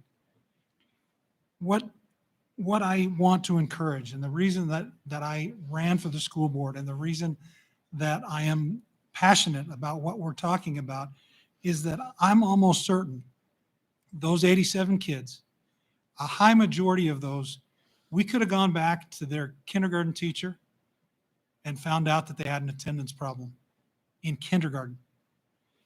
We could have gone to their 6th grade teacher and found out that they were struggling with reading and math. We could have gone to their 9th grade teacher and found the same consistency, that they were struggling with the same situation. I think the programs that you have in place are awesome, and I absolutely appreciate the effort. I think there's another step, and I would ask for support from the other trustees and our superintendent to look at the possibility of tracking kids all the way through our system. Now, I know we do that through the SWIS program, but I would suggest that we take a look at those kids that have trouble in 3 areas: attendance, kids that have more than 10 absences a year don't graduate, behavior, 2 or more behavior implements or 2 or more incidents a year, and they don't graduate. Statistically, they don't. Coursework, whether it's math or whether it's language arts, and I'm going to say to you that other courses fall into that also, but the experiences that I've had and the research that I've seen talks about if you fail math or language arts in 6th or 9th grade, your chances of graduating are 25%. Now, one of the things that I saw as Ms. Rosonico talked about the program out at Farson, and I know that she is very much blessed by the size of her school. And I know that she also knows that, but I also saw that double math is a part of their program. I see a couple shaking heads, and I'm not going to call anyone out on that, but the idea of us providing extra resources for those kids that have already demonstrated that they're struggling can help us help those kids graduate. We are now in a situation in Rock Springs where a high school diploma isn't going to be enough to get a job like it was 20 years ago. And I would like to encourage us to take a look at an organization called the National Center for School Engagement. That particular entity, it works with PBIS, it works with attendance, it works with graduation rates. I think that's something that we as a district should look at. It isn't a way of us saying that anyone is wrong or anyone has done something that they shouldn't have done. It's a way for us to know for certain who those students are that are struggling and to give them what they need to be able to be successful.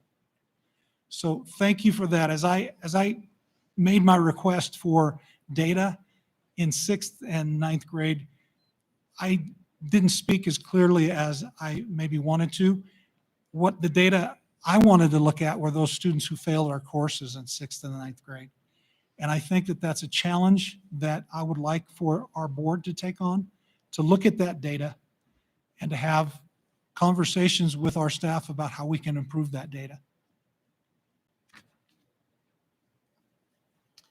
Further comments or questions? Madam Chair. Mr. Jackman? First off, a question for you, Ms. Fletcher. Do we know how many students we lost because of the attendance policy? Or if we lost any, based on like they couldn't graduate because they lost a credit because they didn't show up?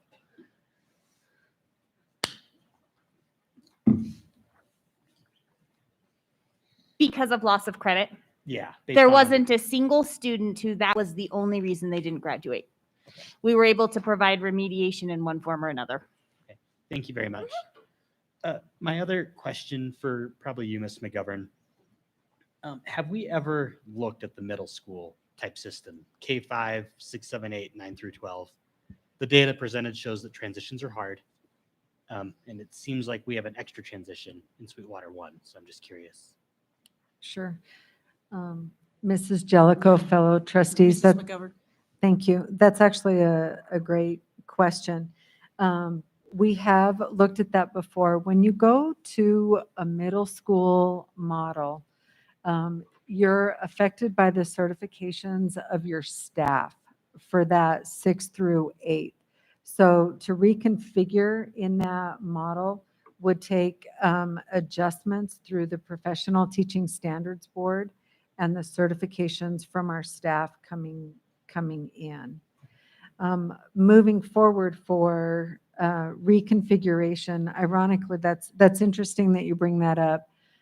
When we did the cost savings task force, reconfiguration was one of the ideas that came up as a cost savings measure.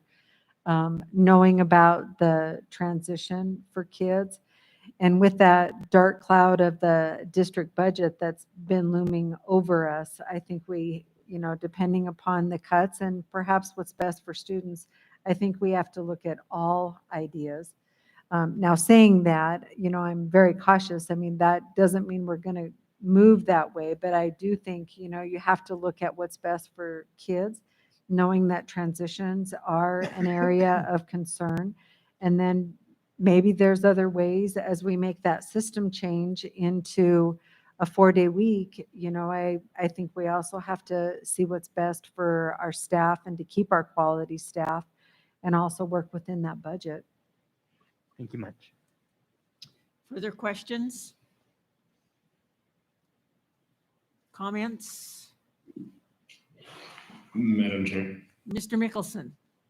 thank you. I just wanted to say thank you to everyone for presenting this. I know that was a lot of information, but I hope that it's given the folks watching and who will watch later and who may go through and read it a better understanding of the efforts that are made longitudinally to help our students succeed. It was really valuable for me to have that level of information provided. Thank you. Further questions or comments? I would like to thank all of those involved with the extent of the information that's been provided to us. I would like to concur with Mr. Bartolo that we maybe take a look at some of the data that he's referring to and whatever we can do to help our students be successful. I think that's something that we want to at least look at and see if there's, if our trends are following the national trends and those kinds of things. And if that could help us, give us some direction as far as some early signs of students that may have some difficulties and how we can help them be successful and reach graduation, because we all know the importance of graduation. I think we're in a position, we understand that. Oftentimes kids don't understand that. So thank you very much for a wonderful presentation. Any other comments or questions? Okay, then we'll move on to the communications and correspondence or public comment. If a member of the public initiates specific complaints or charges against an employee in order to protect the employee's rights to privacy and due process, the board will only hear those complaints or charges in closed session. The board encourages concerned individuals to file complaints using the appropriate district complaint procedure and appropriate forms, which can be obtained from the district's website. As per policies B, D, D, H, and KD, please limit the comments to the board to one time. So I will start with Jen Baird, who is a parent. Her comment is, please take a look at the data that supports the removal of masks. My son stayed out of in-person learning until 2 weeks ago. He was healthy the whole time. He did not need his inhaler once. He has only been back a short time and he is suffering with his asthma. I see a direct correlation with mask wearing of an asthmatic and breathing issues in my son. Thank you for taking the time to look at the data and looking at all sides of this mask mandate. Many states are deciding to drop the mandate completely. Elena Bulkley, her comment is, it has been brought to my attention that certified letters are being sent to homeschooling families stating that our curriculums need to be sent to the district no later than March 22nd. This deadline is very unreasonable, as the beauty of homeschooling my children is that I get to tailor their learning experience to fit their needs, and that takes time to research, and the deadline is just unacceptable.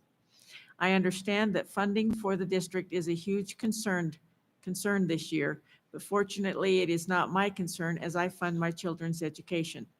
Also, homeschooling families are under no legal obligation to meet this deadline.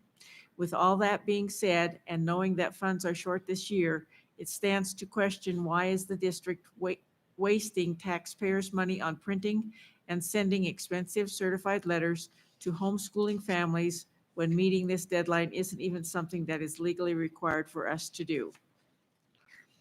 Tracy Hager, also a parent. Good afternoon. I am writing this in concern to the letter that was recently mailed out requesting that all homeschool curriculum plans be submitted by March 22nd, 2021. I find this date to be completely unreasonable. As a new homeschooling parent to 3 children, I am just beginning to discover what curriculums and teaching styles work for our family. We are still focusing on finishing out the curriculums we have chosen for this year and have not even begun to research our options for next year. I am sure I am not alone in my desire to be able to take my time in researching our options, as there are so many different curriculums out there. I cannot fully plan or even begin to explore what will be best for our family and our needs for the coming year in a mere 2 weeks' time, while also dedicating my time to the education of my children. That truly is one of the many advantages to homeschooling. My children's learning styles, needs, and interests determine our course. Considering that the 2021-2022 school year does not even begin until August, I think it is reasonable that all homeschool families be allowed ample time to determine what course is best for their children. I respectfully request that this deadline, quote, end quote, be revisited and extended. Tassie Smith, a homeschool parent. Dear Board, when a certified letter from Sweetwater County School District 1 appeared at my door on Saturday, I was concerned. I try to be responsible and law-abiding and believed that I had completed all necessary paperwork for my 7th grader, who is a long-term homeschooler. When I opened that letter, I was both surprised and unhappy. According to my understanding of Wyoming law, I am responsible to provide my child with a sequential course of study, and I am required to notify any local school district once a year what that course of study will be. I am happy to do so. However, asking me to commit in March to the courses my child will study in September seems unreasonable. Even in public schools, students are tested and evaluated at the end of the school year to determine the best course for next year. Will they need an advanced course or perhaps an easier level of mathematics? As a homeschooler with only one child to attend to, I take this responsibility very seriously. I will evaluate my daughter carefully to be sure she is ready to move on to Algebra 1 and determine the best Chinese curriculum for her to continue her language studies. With months left in the school year, it is very difficult to imagine what progress she may or may not make. Second, I utilize both local and online options to supplement my daughter's learning. A number of these options are simply not open to registering students yet. How can I possibly commit to the best course for her if our school district requires a commitment before these programs even open? I understand that our local school district is in a budget crisis. I understand that they need a good estimate of the students who will be participating, and with the, we all hope, close of the coronavirus crisis, many students will be returning to public school. I would not have felt put upon if I had received a call or an email and asked our plans for the upcoming year. However, this action seemed downright heavy-handed. I am more than willing to comply with the law, but I am not certain the district can legally demand such early commitment. And the wording certainly did not imply that the district had any qualms about the legality. I would ask, please, that you reevaluate. Is such strong wording necessary? Are there better means of communication? Certified letters are expensive and require a lot of staff time. Is it really necessary that homeschool parents make a firm commitment to next year's curriculum this far ahead of time? Is it even legal to demand this? Thank you for your kind consideration, Tassie Smith. Hannah Peabody. Asking homeschoolers to submit curriculum to you before the following year is planned is unacceptable. Also, there is no law that gives a deadline to when it must be submitted. Asking existing homeschoolers to submit to you before the actual year is out of hand. Melissa Dyes, a parent. As a homeschool parent, I recently received your request for next year's curriculum to be submitted by March 22nd, 2021. This request is unreasonable and an extreme overreach from your district. As a homeschool family, we take pride in providing our children an individualized education. This process requires much planning and in-depth considerations and can usually take us into the summer months to make sure we have made correct choices for each of our children. We have made no request for, nor do we desire any funding for our children through your school district. Therefore, we will not be submitting our plans until the state required in August 2021 deadline. Kelly Lovell, a parent. To whom it may concern, I find it unreasonable request to gather my 3 students' curriculum this early. I understand funding is an issue for School District 1. My opinion is a simple yes or no question in regards to my plans next year would have been more productive.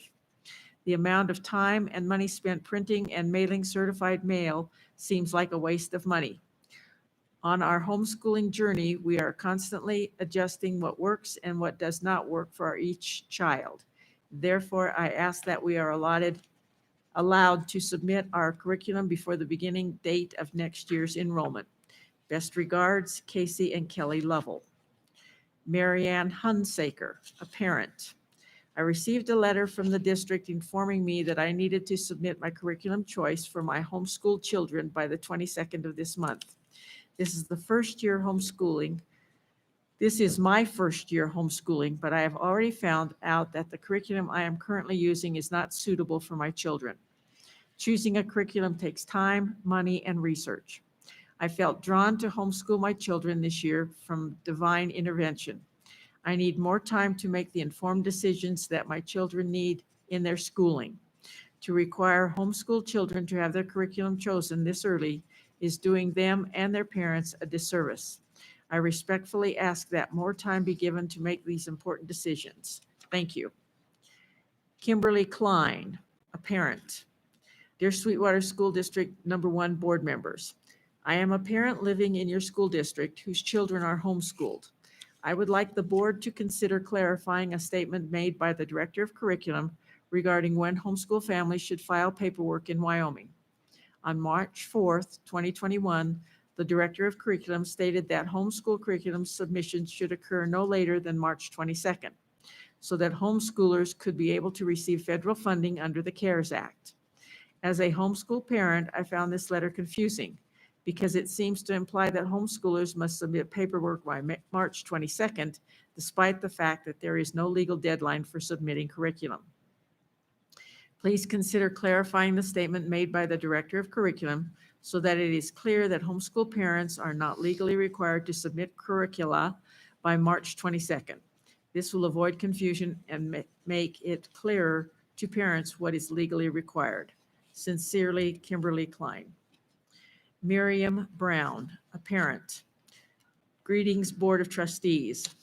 I am commenting in regard to the district letter that was sent to homeschoolers requesting that our submission of curriculum be mailed in by March 22nd. My greatest concern is that the letter implies that the March 22nd is a deadline that must be met in order to homeschool, which is inaccurate. I think that local homeschoolers deserve a crystal clear clarification in every letter from this point forward that the deadline is only applicable to those who wish to participate in federal programs, making it very clear that it is absolutely not a deadline for anyone else. While there have been a few slight modifications in the language from past letters, it is still heavy-handed and very intimidating to new homeschooling families. Wyoming does not have a deadline by which a submission of curriculum form must be filed in order to homeschool. This has been confirmed with the attorney that represents my family through Homeschool Legal Defense Association. He has indicated that he would be glad to provide clarity on this to the district or to any Wyoming homeschoolers who want to know more. That said, we homeschoolers generally do not mind submitting curriculum in a timely manner as a courtesy to the district, so long as it is within reason and considerate to the needs of homeschoolers. March 22nd is extremely unreasonable. I acknowledge that funding is tight for the district. While I understand why they would send the letter this early, it demonstrates their disregard for how homeschooling works. We tailor curriculum for each of our children after much research and consideration for their needs after the current year has come to completion. In fact, some families homeschool year-round. We should not be rushed into making decisions nor put under the assumptions that we function in the same regimented way as public schooling. To sum up, these letters from the district come across to the seasoned homeschooling community as more of an intimidation tactic rather than a general request. I would kindly ask the board to have the district issue an apology, or at the very least, a clear statement that homeschoolers who are not participating in any federal programs are not being requested to file by the state. Thank you, Miriam Brown. Okay, and I understand Ms. Carter is going to address these letters. Okay, please go ahead. Okay, thank you. Chair Jellicoe, Superintendent McGovern, and Board of Trustees. What I'd like to do first is begin by apologizing for misunderstanding and any confusion that the letter that was sent out on March 4th to the parents and guardians of the home school students. I would also like to take this opportunity to do some clarification and address some of the points that were made in the letters. To begin, what I would like to say is, in essence, there were two parts. There's two parts to what went out in the mail. One part was to meet some of our federal program requirements for grant purposes and grant writing purposes, which is where we are heading to at this point in time. The second part was actually to request or provide a way in which parents could submit their information regarding where they were going to go with some of their homeschool pieces, which is that curriculum component. With the state statutes, the state statute just basically states that the parent guardian needs to submit a sequential curriculum to the district so that the district knows that they are going to be a homeschool parent. However, by district policy, IGCB, we have clarified or put a little bit more into it that basically says that prior to the beginning of school, so sometime in August, it is a requirement by the district to meet the curriculum requests for the homeschool or home-based education parents. What I'd also like to do at this point in time is talk a little bit about the federal requirements that have changed a little bit from the period within the last 3 to 4 years. One of the things that has changed regarding the federal requirements is the timeline.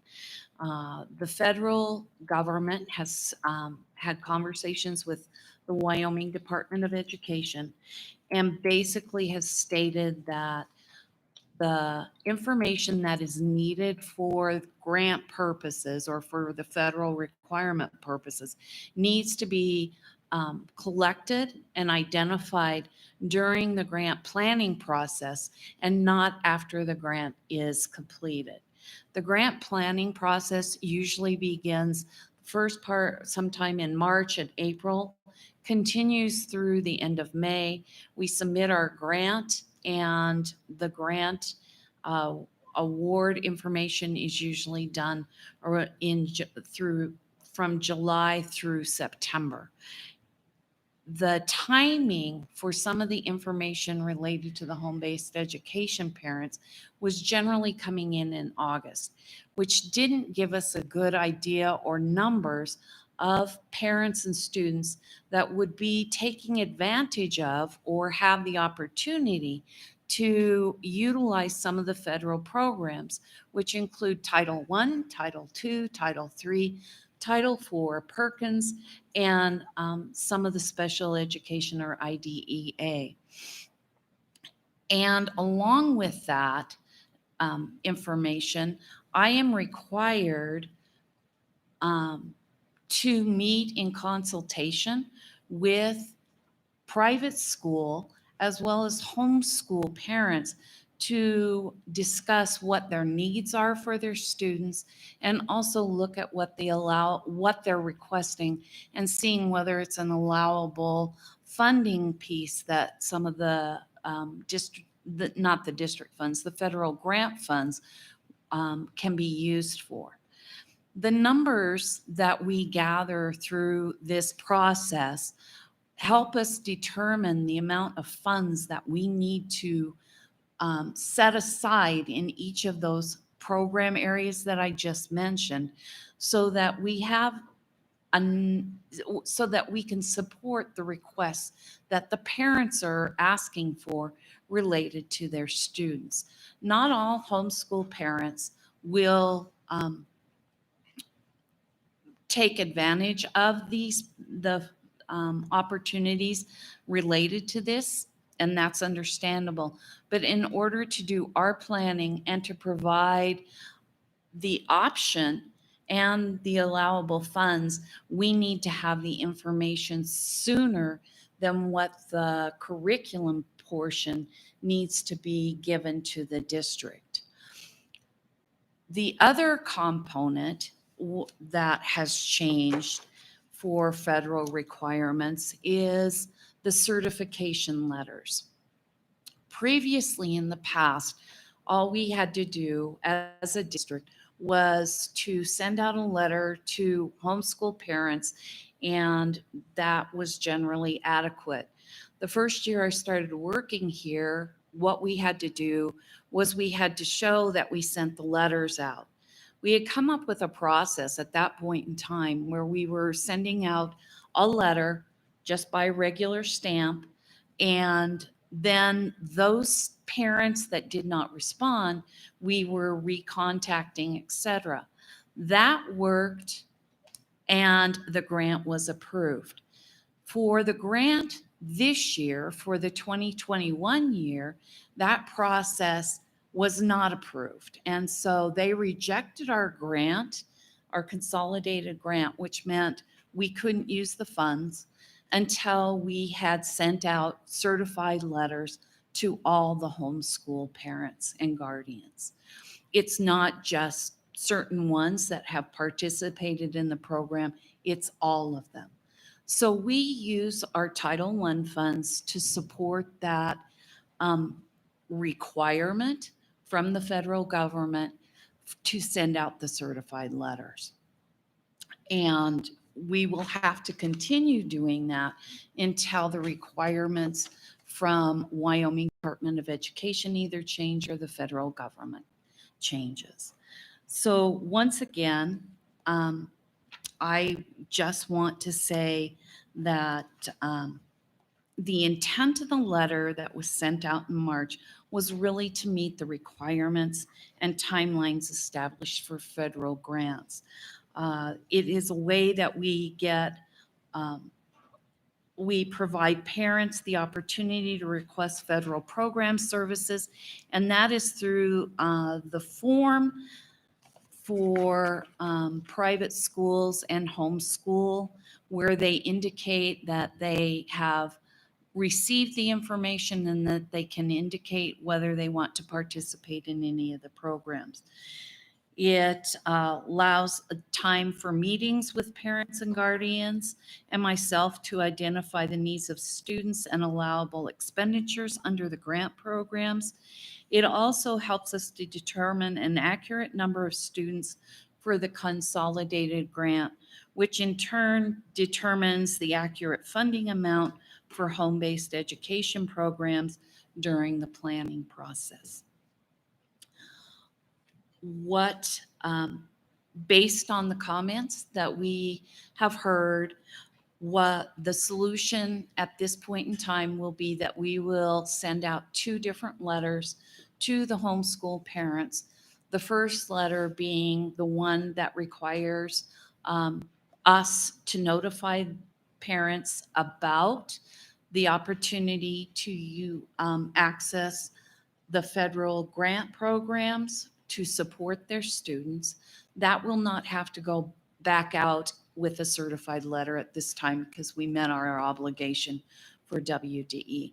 The second letter will be sent out regarding the timelines and the requests for the curriculum component related to homeschool.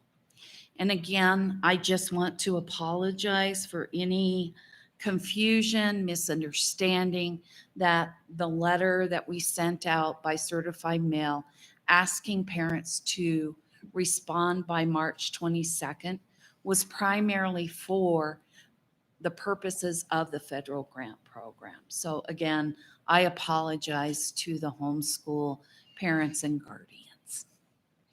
So thank you for those comments. Will we be looking at the language? You said that we're not going to send that, we won't have to send that first letter back out, but that we will be sending the second letter out. When will that time frame be? I know that Jody and I are still working on some of that time Okay. frame, but it will probably follow the federal grant letter so very closely so that we can restate the time frame of when that curriculum is due.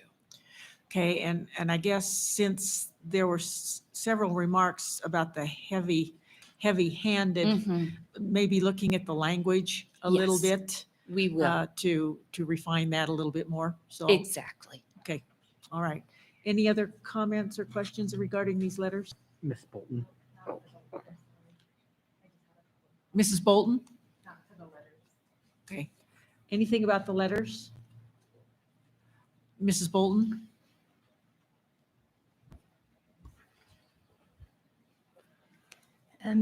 Thank you, Chair Jellicoe and members of the board. I'm Nicole Bolton. I think I have to do this in public comment. I'm speaking as the Human Resource Director. I just wanted to put out a point of asking for clarification to make sure that we're on the same page. As Mr. Bitolo was talking about some of the data that you were wanting from the 6th and the 9th grade, and so that the board and I don't know if it was the board and Superintendent McGovern to kind of look at some different strategies and ways to intervene. I kind of feel like it was maybe insinuated that we're not doing a lot of that. And I just want to make sure we have clarification on exactly what you are asking, just because I know that the schools and the teachers, when they're constantly tracking those kids, and with the data teams, they're constantly monitoring that data and doing skills groups and reteaching and switching. And I know the high school added like foundational math, and the junior high has some double dipping and, the after school programs and those kind of things. So I was confused by the comment or the request and wondering exactly what direction you're asking us to go so that we can make sure that we get that information back. Mr. Bitolo? Madam Chair. Thank you for the clarifying question. I know there's a lot of things that happen in schools that you don't talk about in meetings like this one. I asked for an opportunity for us to learn about what you do in those situations. Okay. That was not an accusation of it not happening. Okay. I just have never heard that conversation, and I've never seen that data Okay. for our kids. That's what is that a better way of saying that? So yeah, a presentation more on what we do for the kiddos that are failing math in 6th grade and failing math in 9th grade, specific to that. And whatever other data we can find that ties to those kids that attendance don't, and- yeah, language arts also is another area. I know we talk about that. We haven't talked about that. So that's the question. Okay, thank you for the clarification. Mrs. McGovern? Yes, just an additional point of clarification. Actually, trustees, you have received this information before. Because Mr. Bitolo, you had asked for that previously, and our leadership team of administration and directors actually went over that cohort data. And I followed back up on that to the board a couple of years ago when it was originally requested. So it has come before the board to fulfill that request. I think that's important to say because our administrators have looked at that data before and have followed through with information that has come our way. Further questions? Okay. All right. Thank you, Mrs. Carter, for that clarification as well. Thank you.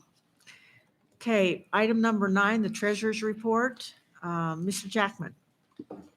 Thank you, Madam Chair. The mass exodus resumes as we talk about the dollars and cents. For the general fund, we started with $25,662,848.73. We finished with $22,288,669.30. $5.57, and we finished with $891.91. Finally, for Head Start, we started with $67,269.92, and we finished with $70,763.61. And that concludes item 9. Okay, is there a motion to approve the treasurer's report? So moved. It's been moved by Mr. Batolo. Is there a second? Second. Second by Mrs. Thompson. All in favor, please say aye. Aye. Aye. Opposed, nay. The motion passes. Mr. Jackman, the warrants. District warrants from February 5th, 2021 to March 5th, 2021 were check number 142211 through 142895, totaling $3,864,781.21 and associated credit card bank transfers. I do have a conflict to declare, number 142873. So moved. It's been moved by Mr. Batolo. Is there a second? Second. Second by Mr. Reedy. All in favor, please say aye. Aye. Aye. Opposed, nay. Motion passes. Okay, the consent agenda. All matters listed under the consent agenda are matters about which the board has governing policies, implementation of which is delegated to the superintendent. They will be enacted in one motion in the order listed below. There will be no discussion of these items prior to the time the Board of Trustees votes on the motion unless members of the board request specific items to be held and discussed separately and/or removed from this section. Minutes. 11A, approval of the minutes from the February 8th, 2021 board workshop. 11B, approval of the minutes from the February 8th, 11C, approval of the minutes 2021 executive session. 11D, approval of the minutes from the February 22nd, 2021 special board meeting and public meeting. Finance. 11F, approval of personnel recommendations. Technology. 11G, district copier harvest and usage management software. Head Start. 11K, approval of the Head Start 2021 Community Needs Assessment Annual. 11L, approval of the 2021-2022 Head Start Continuation Grant application. Hold. Facilities. 11M, approval of the purchase of furniture, fixtures, and equipment for the Rock Springs Satellite High School. General Board Business. 11N, approval of the purchase of yearbooks and associated support pieces for Rock Springs High School for 2020-2021. Okay, item number 11L has been held. Is there a motion to approve 11A through 11G, 11K, and 11M and N? Been moved by Mr. Jackman. Is there a second? Second. Second by Mr. Mickelson. All in favor, please say aye. Aye. Aye. Opposed? Motion passes. Item 11L. Approval of the 2021-2022 Head Start Continuation Grant application. Is there a motion? So moved. It's been moved by Mr. Jackman. Is there a second? Second. Second by Mrs. Thompson. Okay, I held this because as I was reading through the grant, and I understand Mrs. DiBernardi is on virtually. Hi, Hi. I'm here. Okay, my question is this: as I was reading through the grant application, there were a couple of references to work that you do with the CDC, Child Development Center. My question is, what is the extent of that work that you do with them? So they do our screenings, and our developmental screenings, our hearing screening, and our vision screenings, and they service our IEPs for our students. Okay, so that was probably the two references I saw in the grant. Yes. Okay, thank you for that clarification. You're welcome. Further discussion? Okay, all in favor of 11L, please say aye. Aye. Aye. Opposed, nay. Motion passes. Okay, let's go to the addendum. Okay, the addendum, personnel, Jacob Harkins, art instructor at North Park and Sage Elementary Schools, has submitted his letter of resignation. Recommend acceptance. Item number 2, recommendation to purchase and approve for payment once all supporting documentation has been received for emergency supplies and equipment necessary to respond to the COVID-19 pandemic. Item number 3, nutrition services. Permission for the services department to go out to bid or receive quotes for equipment and supplies, including but not limited to carts, milk coolers, reach-through refrigerators, touchscreen monitors, can openers, cafeteria tables, measuring cups, trays, etc. Item number 4A, $712.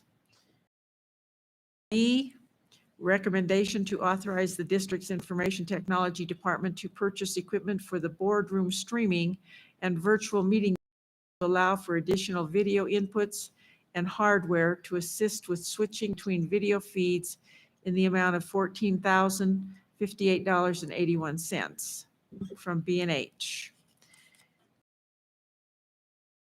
Requesting approval to release the following payments once all has been received and approved. GH Phipps, Wyoming Inc., and Retainage 351, GH Phipps. Is there a motion to approve the addendum? So moved. It's been moved by Mr. Jackman. Is there a second? Second. Second by Mrs. Thomas. Okay, second by Mrs. Summers. All in favor, please say aye. Aye. Aye. Opposed? Opposed, nay. Motion passes. Okay, item number 12, general board business, emergency approval of revision to policy IKF, graduation requirements. Mrs. McGovern? Sure. Thank you, Chair Jellicoe and fellow trustees. This agenda item is actually asking for permission similar to what we did last spring with the pandemic. All of the here is similar to last year. I know that in the presentation tonight, Debbie Veras talked about the waivers that we had received from Department of Ed due to the pandemic. And similar to that, beneficial to ask permission from if we were able to continue that as we work our way through COVID, and hopefully carry this out through the summer, and then also through those summer diplomas as well. Okay, is there a motion? So moved. It's been moved by Mr. Jackman. Is there a second? Second. Second by Mr. Batolo. Any discussion?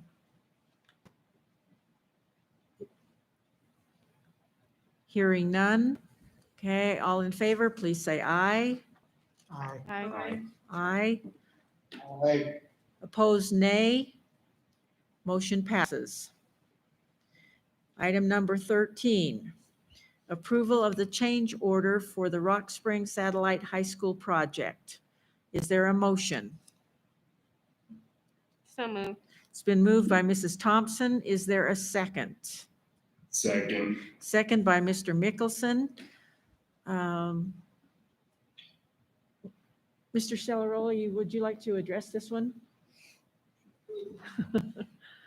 You're hiding back there.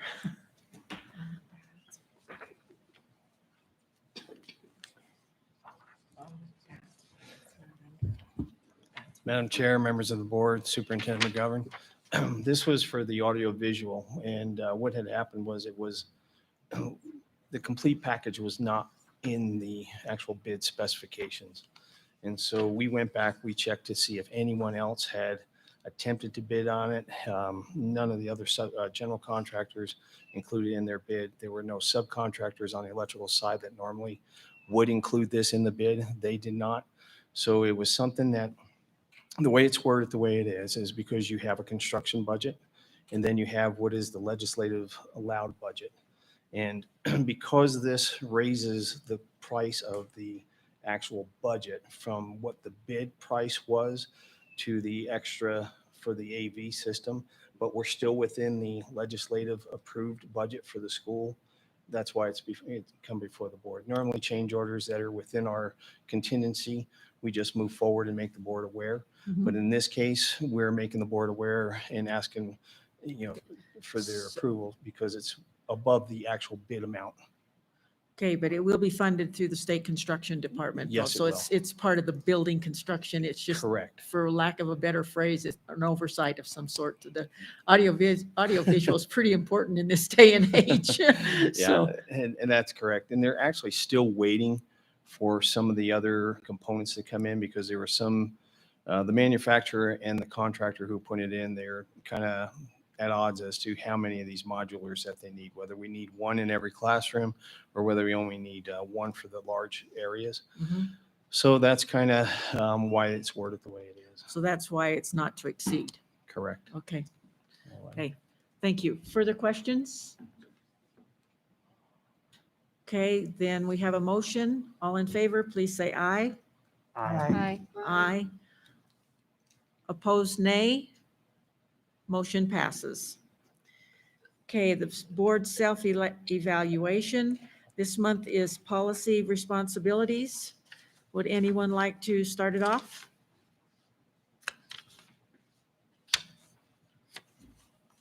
Stephanie just gave me the point, so I guess I better. Okay. Mr. Jackman. Sorry. This is one of those areas I think we do a decent job on. I have one area where we're rated pretty low, and that's the board periodically reviews and updates board policy according to an established plan. It's not because we don't do those things. I just haven't seen the board give suggestions on which policies to review or put out an actual established plan. I know we do review the policies that are presented, and the policy committee does a good job giving us policies, but I haven't seen the board take those actions. Okay. So I'm at about a 3.5. Okay, 3.5. All right. Anyone else? Madam Chair, Mrs. I also flagged number 4 as well. I feel that the policy committee know what we would like reviewed and what times they could try to fit some of those in. I know they do a really good job on their own of knowing what policies have to be reviewed, and I know they're way backlogged, but I feel like the board sometimes needs to take a little bit more active role in that. 3.5, I felt that we did all right in this area. Okay, 3.5 also. All right. Mr. Batolo? Madam Chair, I agree. Number 4 is a place that some leadership, and I also agree with 3.5. 3.5. Okay. Anyone virtually? Madam Chair. Mrs. Summers? Madam Chair. Mrs. Summers? I also gave us a 3.5. And I thought we did pretty well at involving community members in the development and review of board policy as well as staff. I think in some areas we may involve students more in those policies and provide more opportunity for that. Thank you. And I should have read off for the public's information Number one, the board maintains well-defined policies consistent with the strategic goals of the district. Number two, the board involves administrators, teachers, staff, students, parents, and community members in the development or review of board. Number three, the board clarifies for the superintendent the intent of the board and actions necessary for the implementation of board policy. Number four, the board periodically reviews and updates board policy according to an established plan. Number five, the board ensures that policies are current with mandates by government agencies and courts. And number six, the board makes policy manuals available for district employees, students, and the public. So we'll go to Reedy. I believe you were ready to make a comment. Yes, ma'am. I agree. We could have a little more leadership activity with the area of number 4.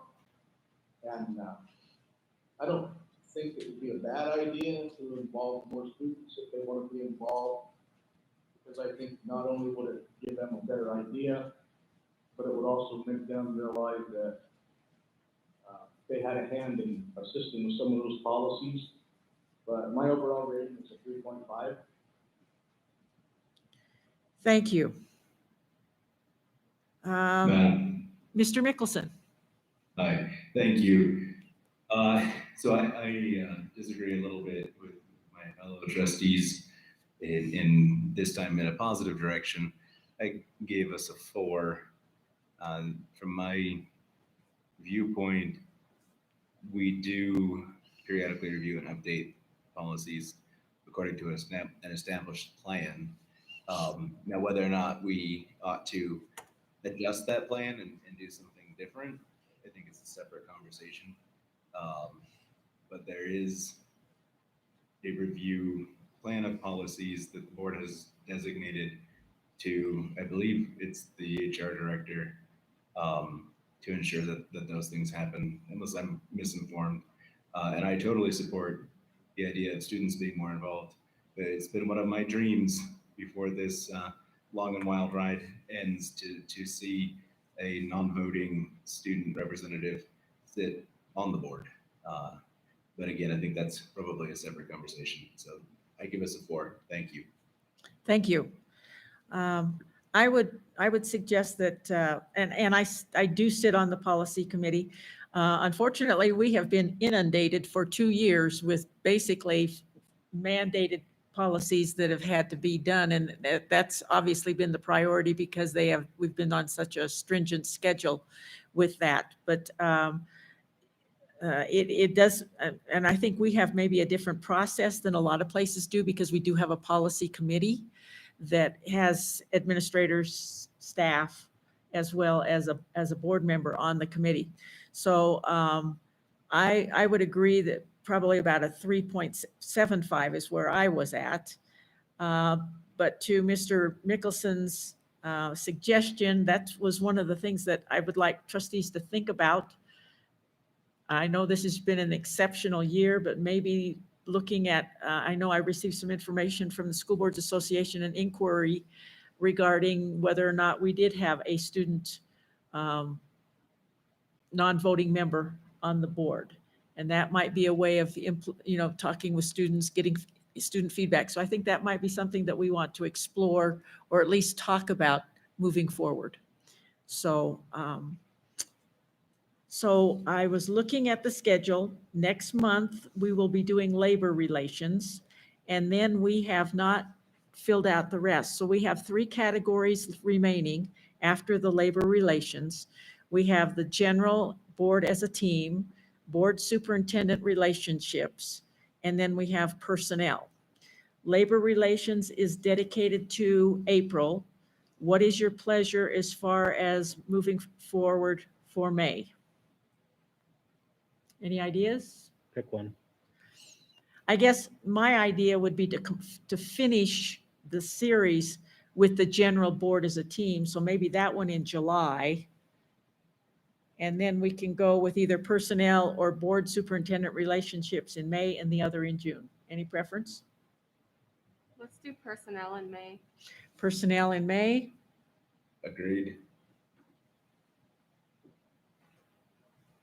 Okay, and then in June, we will do board superintendent relationships and conclude in July with the board, general board as a team. So that'll finish out the various categories that we have done. And this is our first time through this, so perhaps as we do the general board as a team, we may also have a discussion about how we feel this particular year has gone as far as evaluation and see where direction we want to go for the next year. Okay. All right. New business, 15A, accreditation prep discussion. And we have 15B, also testing and graduation discussion. Do we want to have a further, that was brought up at Mr. Mickelson's suggestion. Do you want to start us off, Mr. Mickelson?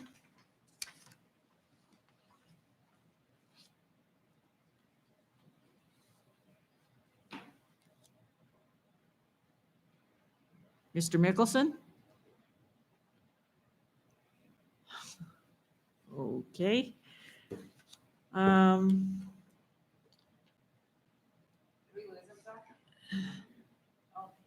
Is he there?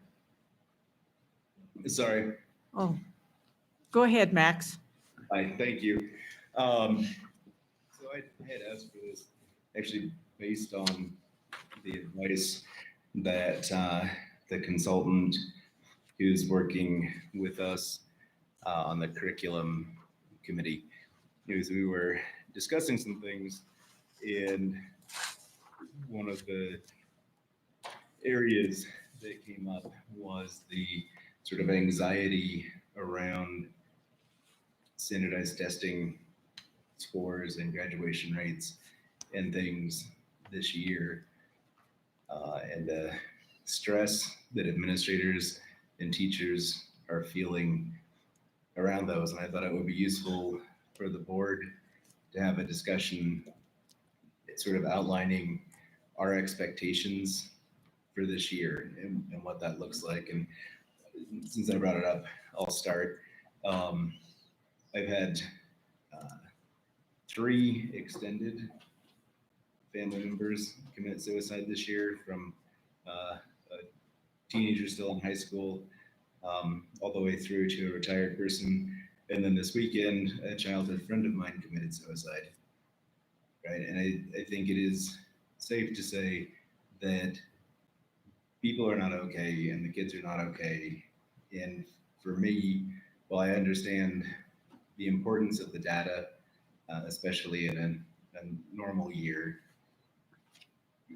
I would measure administrative and teacher success in, did they make those relationships happen? Did they connect the kids? Did they help people develop coping skills to deal with the challenges of a very not normal, very high stress time? And so while the YTOP data might be excellent information to see what work is needed to help catch kids up, and the on-time graduation rate, which is, I always think, a very limited measurement,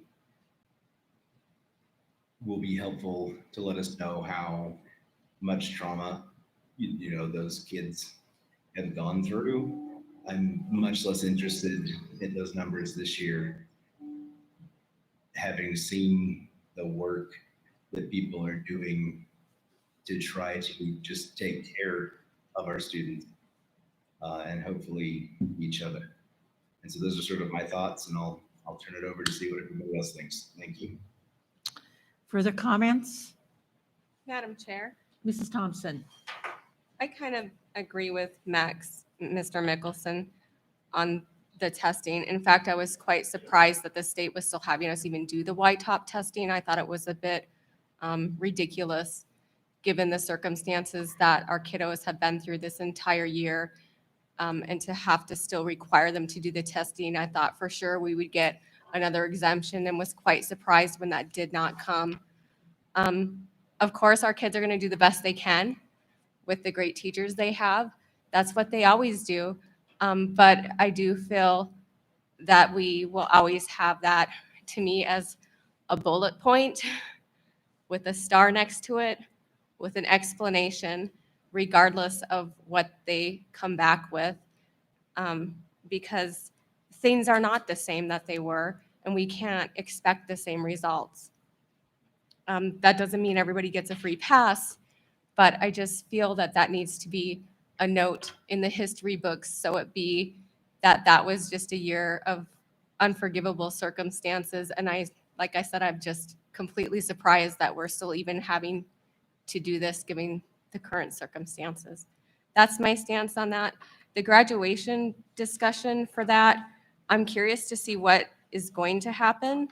I thought last year we would have had a decrease, so I was pleasantly surprised when we actually had an increase at all 3 schools, and I will take any increase we can get in that area. I'm sure you guys feel the same way. So I guess I'll be interested to see, because like I said, I thought given everything that happened last year, we would see a decrease and we did not. So I guess we'll just see. And also that will be another bullet point note for us for circumstances. That's all I have to say on those for now. Mr. Jackman? Thank you, Madam Chair. I would consider any data gathered this year as just a baseline. I wouldn't compare it to previous years, 5 years, anything ago. We have no idea what the effects of a 4th grader missing half a year of school is going to do to their senior year. So I think it's just a new established baseline for every data point we have. And basically that this is your year 0 now, and we move from there. That's how I would consider it. I have no expectations for growth. I mean, I expect students to grow from fall to spring based on the preliminary, because we'd still do a fall test, right? Yeah, so all of us expect growth there, but it's just a baseline. It's not we expect to see a 10% increase from 2015 or something ridiculous. Mr. Batolo?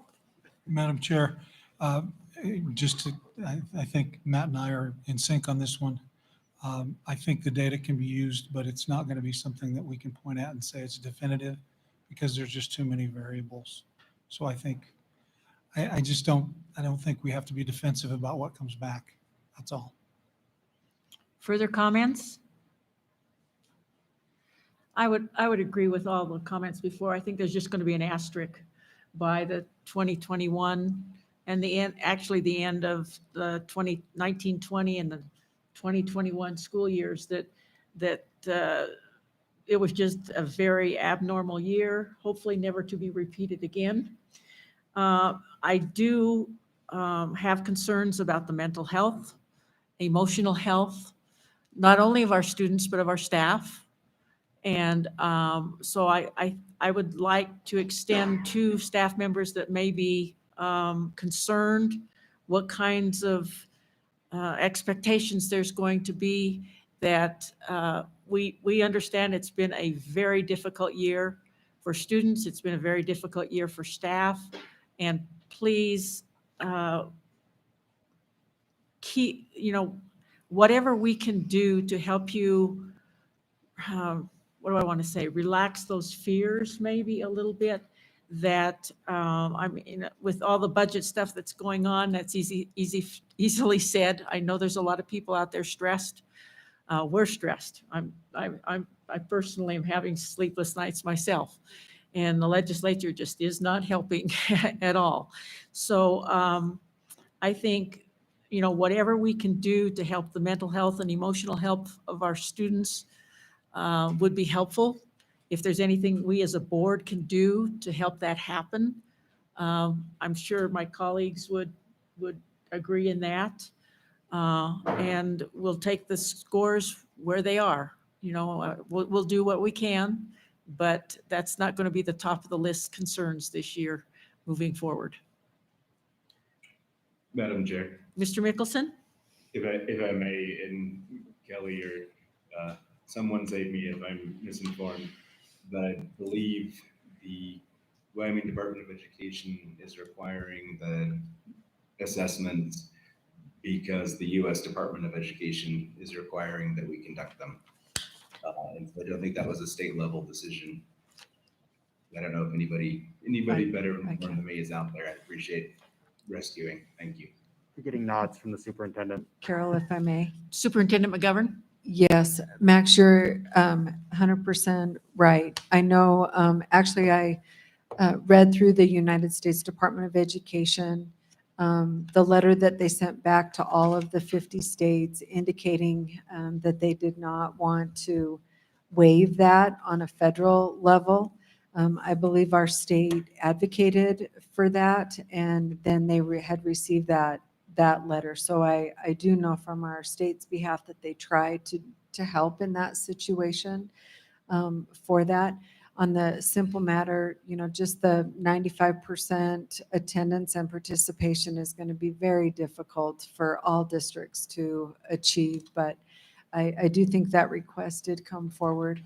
On the state decision for the Wyoming Accountability and Education Act for the school performance reports on the state level, we were able to get those waived because that was a state decision with the support of the State Board of Education. But I know that they tried on the federal level. Thank you. Further comments? If you indulge me one more time, I just Please. wanted to share something a little more positive. The executive coordinator with the State Board of Education had a meeting with 9 different states through the National Association of State Boards of Education, and she shared with us her gratitude for being in Wyoming despite all the challenges that we're facing in helping people through this and navigating it institutionally. It's far more common for there to be total chaos where they don't know what testing is going to look like or how it's going to happen, and issues with lots of our schools opening, are they not open, and it is an incredibly tense and stressful situation.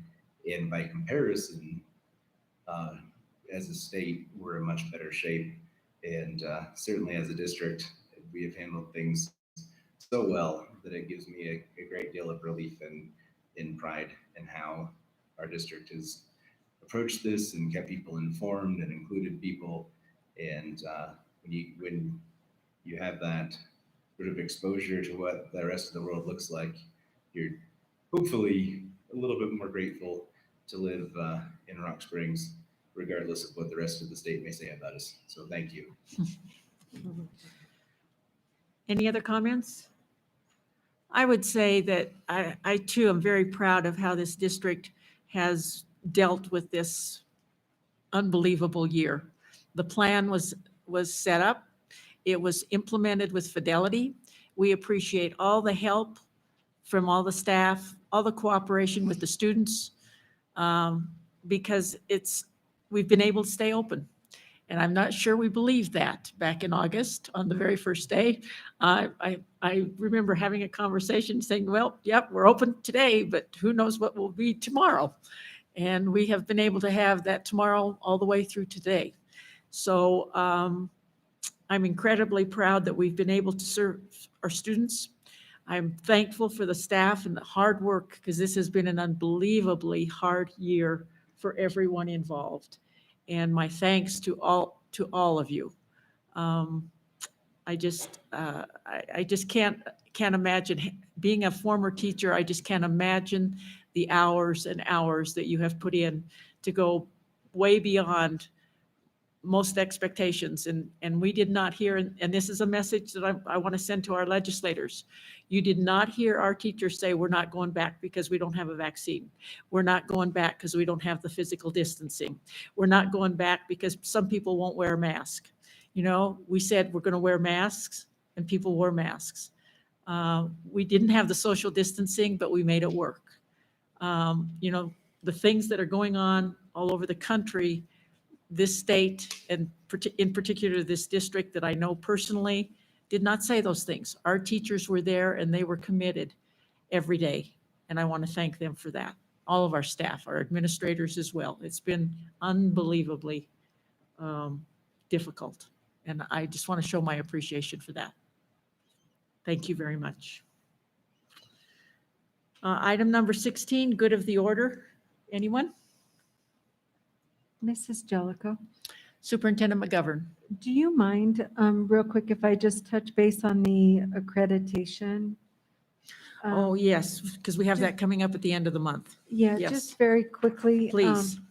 Thank you. Just real fast, trustees, as you know, we've got accreditation coming on the 29th and the 30th. And so if any of you are available, it would be great for one of those days or both.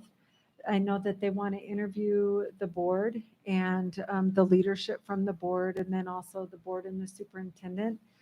So we're excited for their on-site visit, which sounds kind of crazy because it's really going to be virtual. So we're going to have a virtual on-site I was going to say.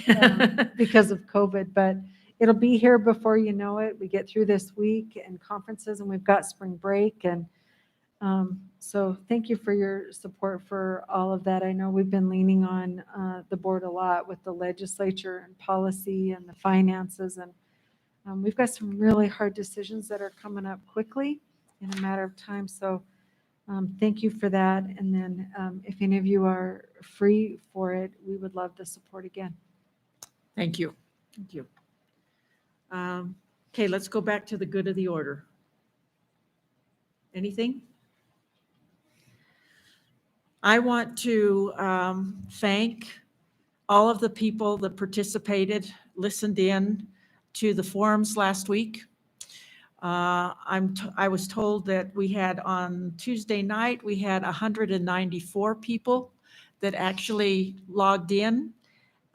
Tuesday morning, we had an additional 85. And by Tuesday morning, there were like 614, which would have included the 194. So close to 400 people additionally had viewed the forum at a different time. I actually ran into a teacher just yesterday, as a matter of fact, and he said that he had contacted his legislators, that he was, and I think that's something that we're going to continue to control or ask people to do, is to contact legislators, and hopefully voices will make a difference. I don't have anything of an update. It's under discussion. What's moving forward? The School Boards Association has their legislative forum next Sunday at 2:00, followed by a reception at 4:00 at Little America in Cheyenne. So if any of you are interested, I do plan on attending. So we'll see if we can find somebody to visit with. I think there are some legislators that we might be able to visit with. Hopefully we can more than we had here. So that said, we're just going to try to get through the legislative session and hopefully that we end up with a law that is practical. Let me just put it that way. New business, item number 17. 17A, the vacancy notice as of March 2nd, 2021. 17B, calendar for the months of March, April, May, and June 2021.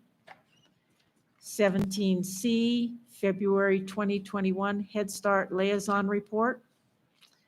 17D, the minutes from the January 20th, and I assume that's 20 Carson Eden School Advisory Board meeting. Item number 18 is an executive session for the discussion of legal and personnel. Is there a motion? So moved. Second to go into executive session. Second.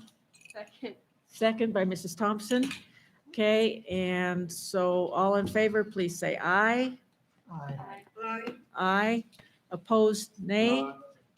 Okay, then we are in an executive session, and I do not anticipate any action on our return. Again, it's for the purpose of legal and personnel matters. Thank you.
Okay, is there a motion to return from executive session?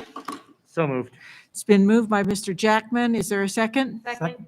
Second by Mrs. Thompson. All in favor, please say aye. Aye. Aye. Opposed, nay.